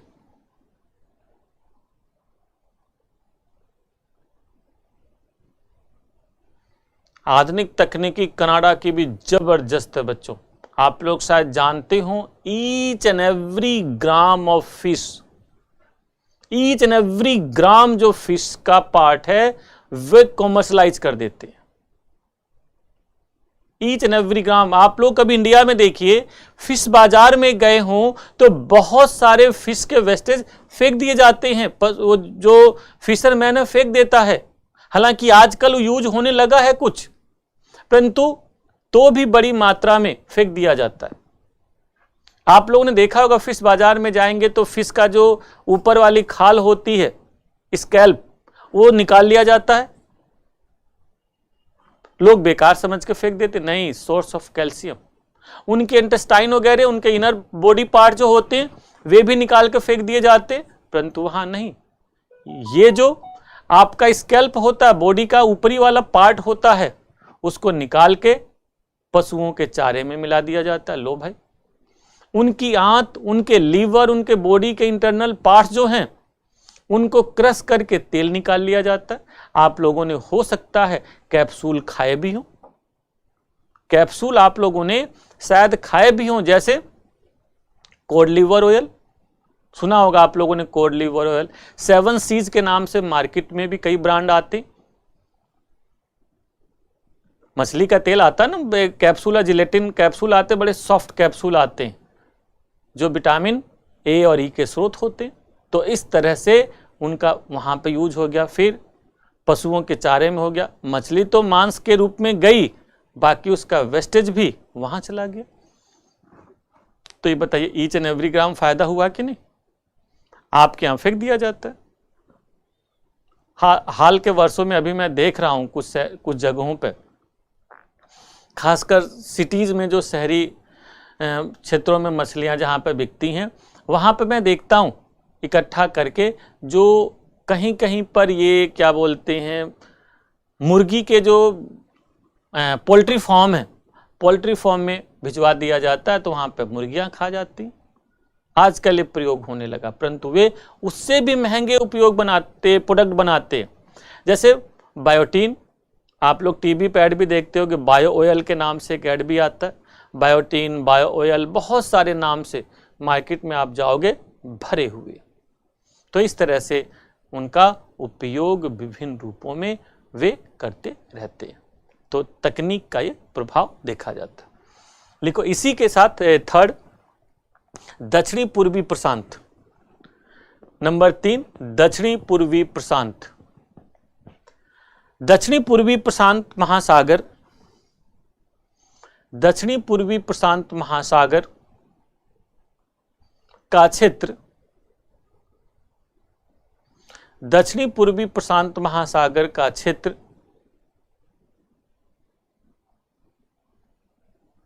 मत्स्यन की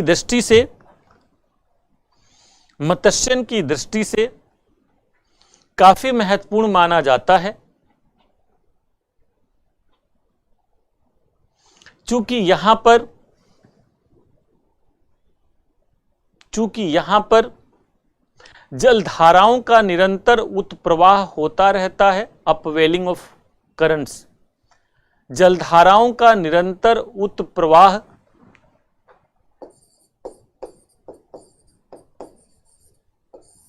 अपवेलिंग, इंग्लिश जरूर लिख देना, अपवेलिंग होता रहता है, जिससे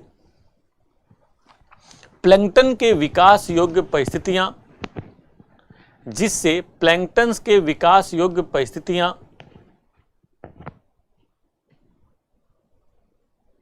विकसित होती हैं।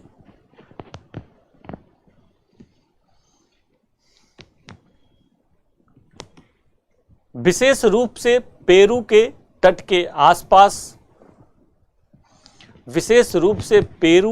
के आसपास बड़ी मात्रा में मछलियां पकड़ी जाती हैं।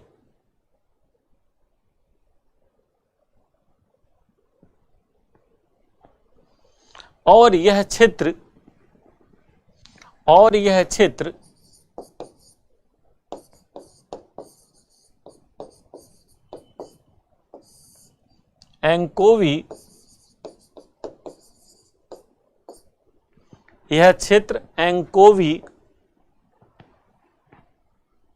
एंकोवी मछलियों के लिए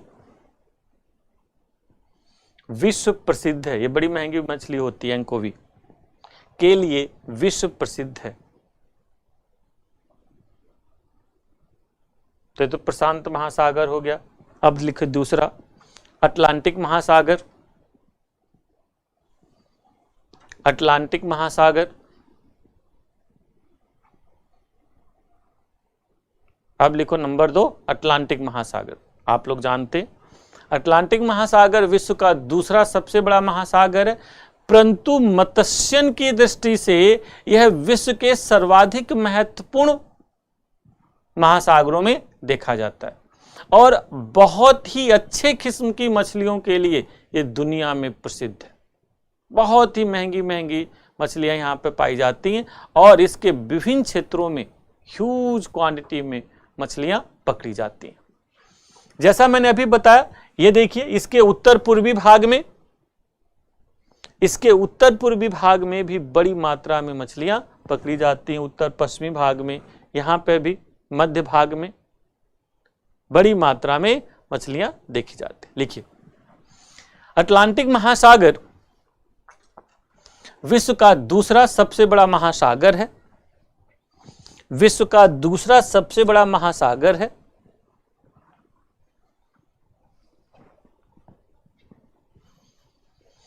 और इसके विभिन्न भागों में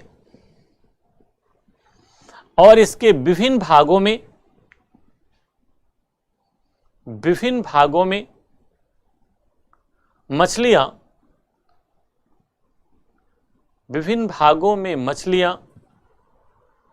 पकड़ी जाती हैं।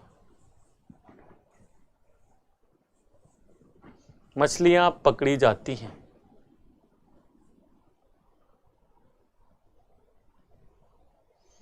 क्योंकि मत्स्यन के विकास योग्य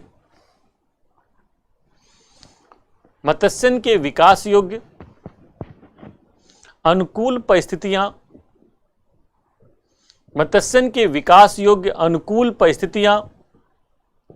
इसके विभिन्न भागों में विशेष रूप से देखी जाती हैं। विशेष रूप से देखी जाती हैं।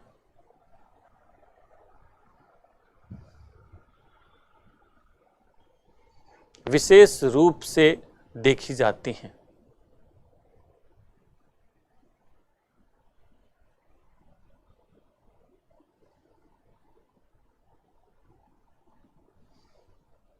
याद रहेगा बच्चों, याद रखना, ये बहुत महत्वपूर्ण है ये।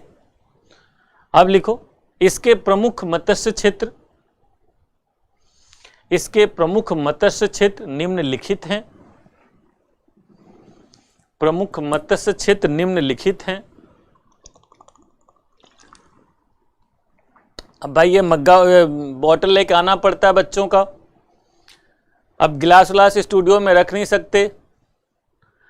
आप लोग जानते हैं कोरोना काल, और भी टीचर लोग आते हैं तो भाई कहीं गिलास जूठी उठी दे एक दूसरे की ना हो जाए, तो भाई ये आप भी कह रहे होंगे सर, तो इस वजह से ही, ठीक है।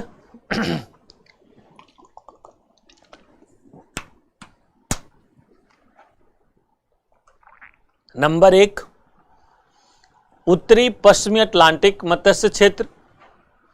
उत्तरी पश्चिमी अटलांटिक मत्स्य क्षेत्र, उत्तरी पश्चिमी यानी ये वाला उत्तरी पश्चिमी अटलांटिक मत्स्य क्षेत्र। यह क्षेत्र विशेष रूप से कनाडा, ग्रीनलैंड,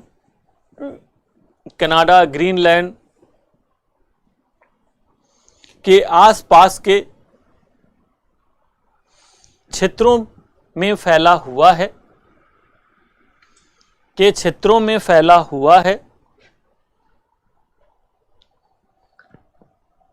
इस क्षेत्र में अत्यंत चौड़े मग्न तटों के साथ साथ इस क्षेत्र में अत्यंत चौड़े मग्न तटों के साथ साथ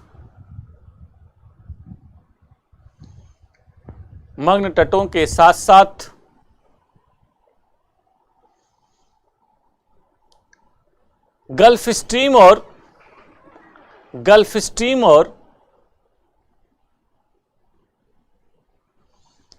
स्ट्रीम और लैब्राडोर जलधारा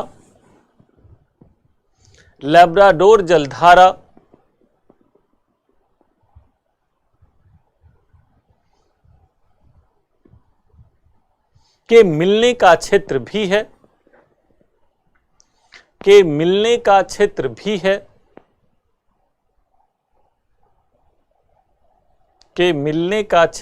है,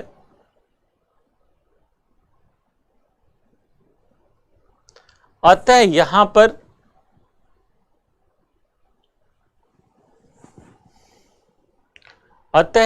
पर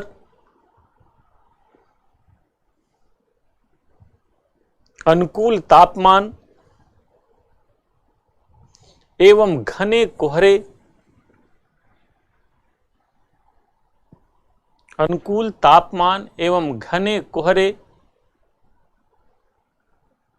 की परिस्थितियां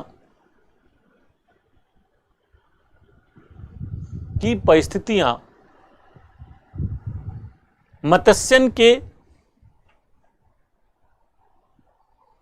विकास के अनुकूल हैं,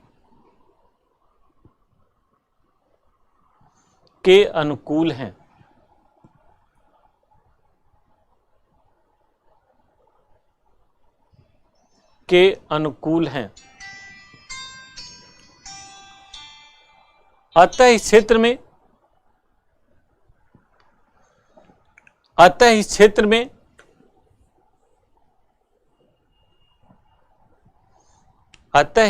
में अति उत्तम किस्म की मछलियां बड़ी मात्रा में पकड़ी जाती हैं।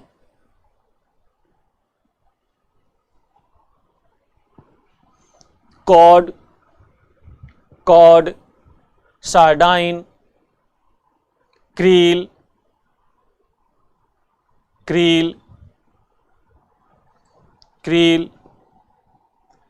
हेलीवट,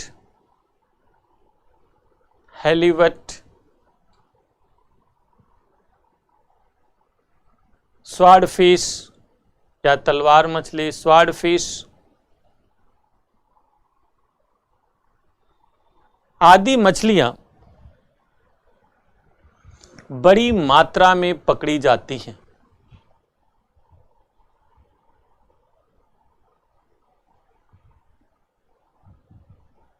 अतः यहाँ के तटीय भाग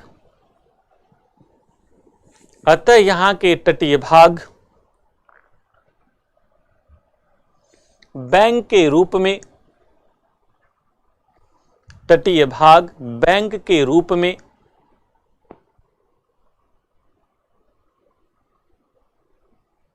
जाने जाते हैं, जैसे न्यू फाउंड लैंड बैंक,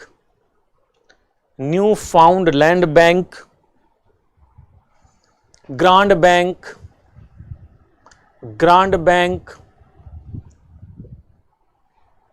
पीरी bank,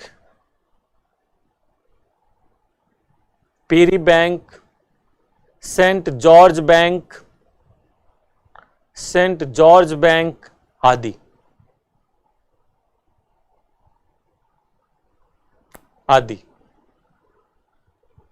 clear? Are you getting this point? चलिए, देन आफ्टर दिस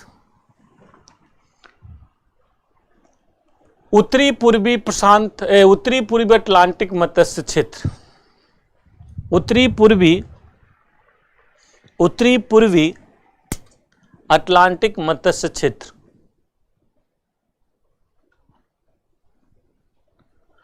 अटलांटिक महासागर के उत्तर पूर्वी भाग, अटलांटिक महासागर के उत्तर पूर्वी भाग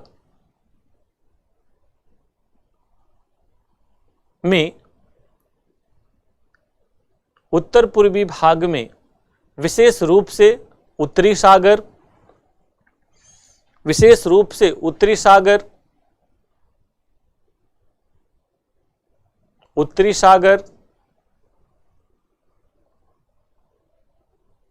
नॉर्वेजियन सागर,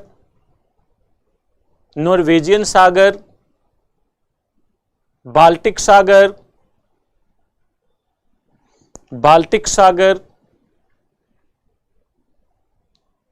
आयरिश सागर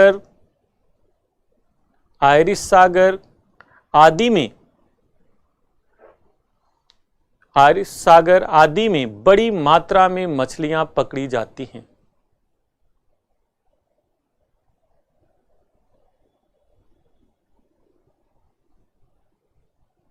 गल्फ स्ट्रीम जलधारा के प्रभाव स्वरूप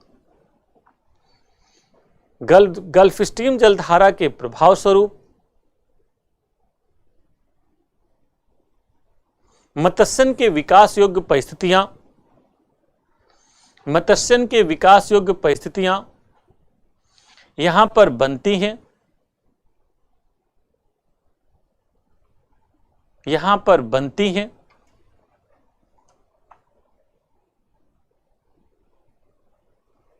मत्स्यन के विकास योग्य परिस्थितियां यहां पर बनती हैं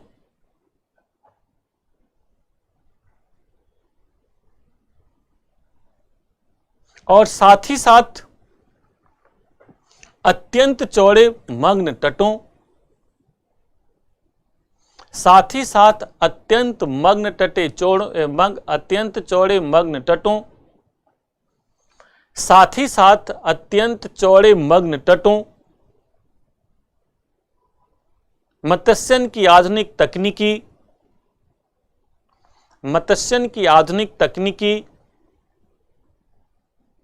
तथा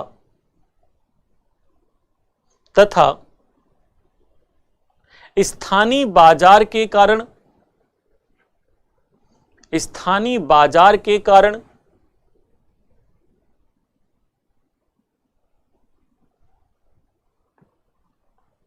यह मत्स्यन का एक विकसित क्षेत्र है।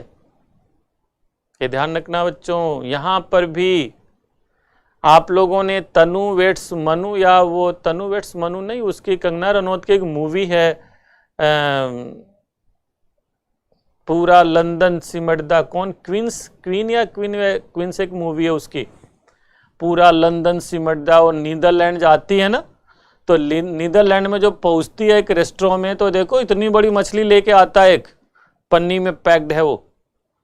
तो पूरे उस एरिया में आप देखोगे, यानी कि कह सकते हो नीदरलैंड, आपका Britain, Germany, Denmark, Norway, Sweden and many other countries have food culture in fish is a food culture in that area। यानी कि उस एरिया में आसानी से मछली खूब खाई जाती है, इस वजह से आप देखोगे बड़ी मात्रा में मछलियां पकड़ी जाती हैं। लिखिए, इन क्षेत्रों में ब्रिटेन, नॉर्वे, स्वीडन, इस क्षेत्र में Britain, Norway, Sweden, Denmark, Netherlands,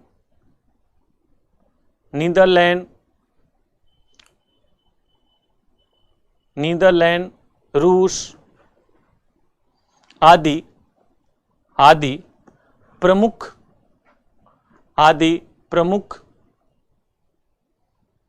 मत्स्यन वाले देश हैं। उत्तरी सागर का ग्रांड बैंक, उत्तरी सागर का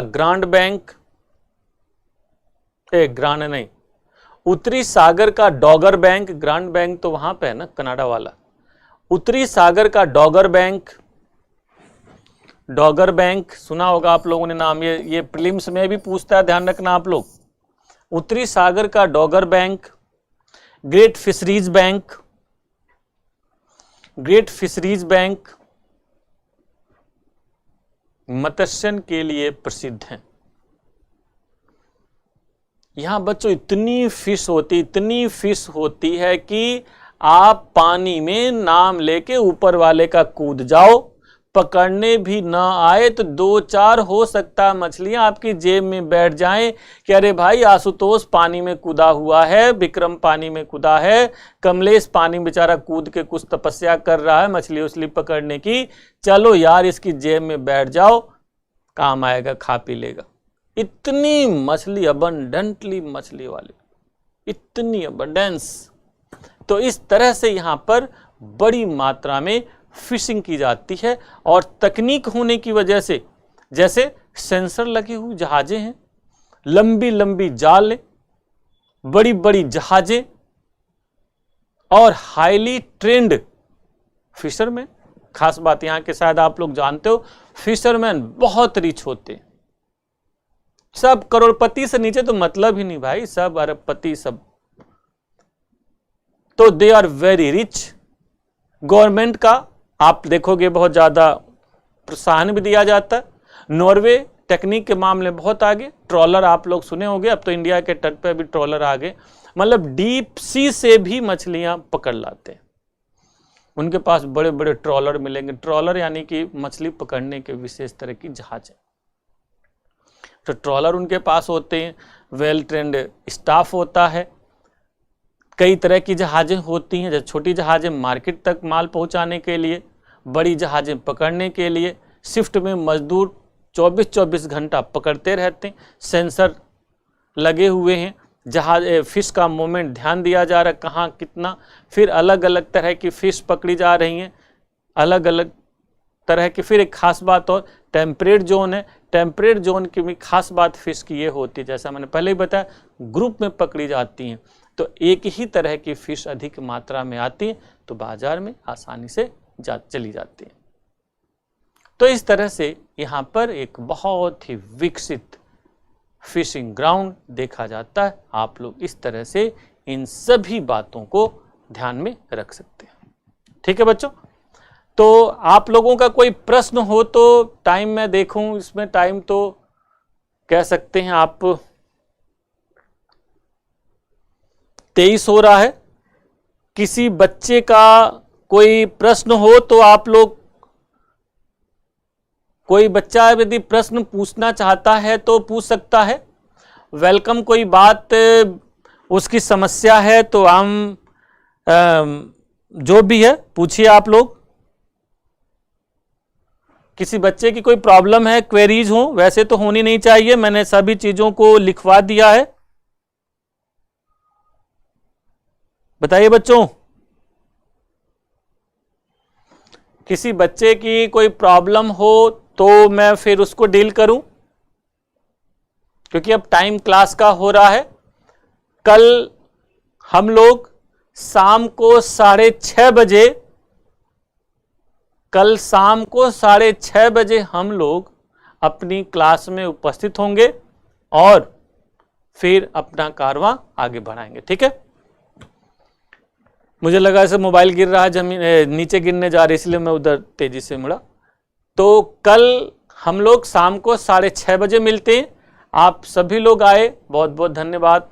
कोई प्रश्न यदि आप लोगों का अब है तो आप लोग बता दीजिए भाई, बोलिए बच्चों। उम्मीद करता हूं कि क्लास सबको पसंद आई होगी, तो जरूर लाइक्स करें, सब्सक्राइब करें। ठीक है, ये कारवां हमारा चला है, अब चलता रहेगा। अब कोई भी दूरी हम लोगों को पढ़ने पढ़ाने से रोक नहीं सकती है। तो आप लोग इसी के साथ लगे रहिए, और कोई बात हो, प्रश्न हो तो अगले 1-2 मिनट में भेज सकते हैं, क्योंकि टाइम क्लास का लगभग होने जा रहा है। जस्ट 5 मिनट अब बचे हुए, तो कोई प्रश्न हो तो बताइए आप लोग। क्लास में आशुतोष प्रजापति गुड मॉर्निंग, भोमराज पहुंचा हुआ है good morning, Abhinav Dwivedi good morning बेटा, बढ़िया हैं आप। वीरेंद्र कुमार गुड मॉर्निंग, अभिषेक श्रीवास्तव गुड मॉर्निंग, के सैनी, विक्रम, ये हमारे पुराने स्टूडेंट्स हैं, बहुत प्यारे, बड़े ही अच्छे बच्चे हैं, good morning. Arun Kumar Yadav, hello sir, hello बेटा, बढ़िया है आप। फिर अरुण कुमार यादव, ये स्टूडेंट, चलो विक्रम कहता कोई प्रॉब्लम नहीं सर। भोमराज कहता शाम को 6 बजे, बिल्कुल शाम को 6 बजे, वो लिखता है सर शाम के 6 बजे वाला समय एकदम सही है, थैंक यू बेटा। अभिनव द्विवेदी लिखते हैं सब सर क्लियर है, कोई प्रॉब्लम नहीं। K Saini no problem. Arun, Ayush sir class continue होगी अब, बिल्कुल आयुष बेटा, class it will continue at any cost, and tomorrow we will meet on 6:30। Actually थोड़ा सुबह स्टूडियो में खोलने की प्रॉब्लम हो रही, इसीलिए थोड़ा सा आप लोगों को टाइम में 2-4-5 मिनट लेट हुआ था, 2-3 मिनट। हालांकि क्लास तो एकदम डॉट टाइम शुरू हुई थी, but onward tomorrow we will meet on 6:30 and dot 6:30 आप सभी लोग उपस्थित हो जाएं। एक बात सभी लोगों को मैं बता दूं, आप लोगों के पास जो लिंक होगा वो 10 मिनट पहले पहुंच जाएगा, 15 मिनट, और आप लोग 10 मिनट पहले क्लास में एंट्री कर जाइए, क्योंकि यहाँ पे मैं 1 मैन आर्मी हूँ। एक बार मैं स्टूडियो में एंट्री कर गया तो उसके बाद कौन कनेक्ट हुआ कौन नहीं, जैसे कई सारे फ़ोन आ रहे थे बच्चों के, तो कि सर मुझे भी लिंक भेज दीजिए। तो भाई अब क्लास चलती हुई क्लास में लिंक भेजना संभव नहीं है, तो ऐसे में बच्चों थोड़ी सी प्रॉब्लम होती है। तो आप लोग उसमें 10 मिनट पहले, एटलीस्ट 5 मिनट पहले अपना कैमरा, अपना मोबाइल ऑन कर लीजिए और क्लास में एंटर कर जाइए, ठीक है। भोमराज लिखता thank you sir. Rahman thank you sir. Bhomraj पता नहीं चला कि घर पे ये ऐसे लगा है जैसे हमेशा की तरह क्लास में बैठे। भोमराज लिखता पता नहीं चला कि घर पे हैं, ऐसे लगा जैसे हमेशा की तरह क्लास में बैठे हैं। बिल्कुल बेटा, वही मैंने कहा, अब मतलब कोई दूरी नहीं रहेगी। तुमने मुझे बहुत ज़्यादा इमोशनल कर दिया। बच्चों से दूर रह के ना थोड़ा सा हमें भी अटपटा लग रहा है बच्चों, नो डाउट। आप लोगों को बताऊं, बार बार याद आती है, कोचिंग की क्लासेस की बड़ी याद आती है। अब देखो 30 तारीख तक हो सकता है क्लासेस ओपन हो, तो पेपर ऊपर आप लोग दे लो, उसके बाद फिर ऑफिस अपना फिर ओपन होगा और फिर क्लासेस हम लोग मिलेंगे। तब तक आप लोग पढ़ते रहो। जो बच्चे प्रीलिम्स दे रहे हैं वे भी पढ़ सकते हैं, क्योंकि एक क्लास बेटा वहाँ पे भी प्रीलिम्स में भी काम आएगी। डॉक्टर अब्दुल रहमान, बहुत अच्छी क्लास चली सर, थैंक यू अब्दुल बेटा। तो सभी लोगों को बहुत बहुत धन्यवाद, और कल फिर हम मिलते हैं। तो इसका जो दूसरा महत्वपूर्ण पार्ट है खनिज संसाधन के रूप में, उस पर हम लोग चर्चा करेंगे, जो इक्वली इंपॉर्टेंट है संसाधनों के रूप में, ठीक है। और हिंद महासागर का क्या कैसे संसाधन की स्थिति है, विशेष रूप से उसकी भी चर्चा करेंगे, क्योंकि आपके प्रीलिम्स में क्योंकि आपके मेंस में यहाँ से क्वेश्चन पूछा है। और मैंने जो यहाँ पे शॉर्ट नोट्स के रूप में बच्चों ये सब लिखवा दिया है कि कभी हो सकता है पूछ दे। बहुत छोटा सा पार्ट, आजकल देख रहे होगे पेपर में बहुत टिप्पणी में मुश्किल से इतने छोटे छोटे टॉपिक पूछ दे रहा है जिसका वर्णन किताब में 150 शब्दों में मिलता ही नहीं। जैसे ड्रमलिन पूछ दिया है, सुना होगा, ड्रमलिन पूछ दिया। तो ऐसे बहुत सारे फीचर्स पूछे यूपीएससी, छोटा सा पार्ट पूछ देती है। तो इसीलिए मैंने ये जो बड़े बड़े मत्स्य क्षेत्र हैं, चूंकि इस समय चर्चा में है, कई सारे सी लॉज वगैरह का विवाद भी चल रहा है, तो हो सकता है भविष्य में पूछ दिए जाएं। तो इन सभी को मैंने छोटे छोटे शब्दों में, छोटे छोटे टिप्पणी के रूप में लिखवा दिया, आप लोग ये ध्यान रखिएगा। तो इसी के साथ again thanks to all and we will meet tomorrow again 6:30 PM, ठीक है। ओके बाय, थैंक यू बच्चों।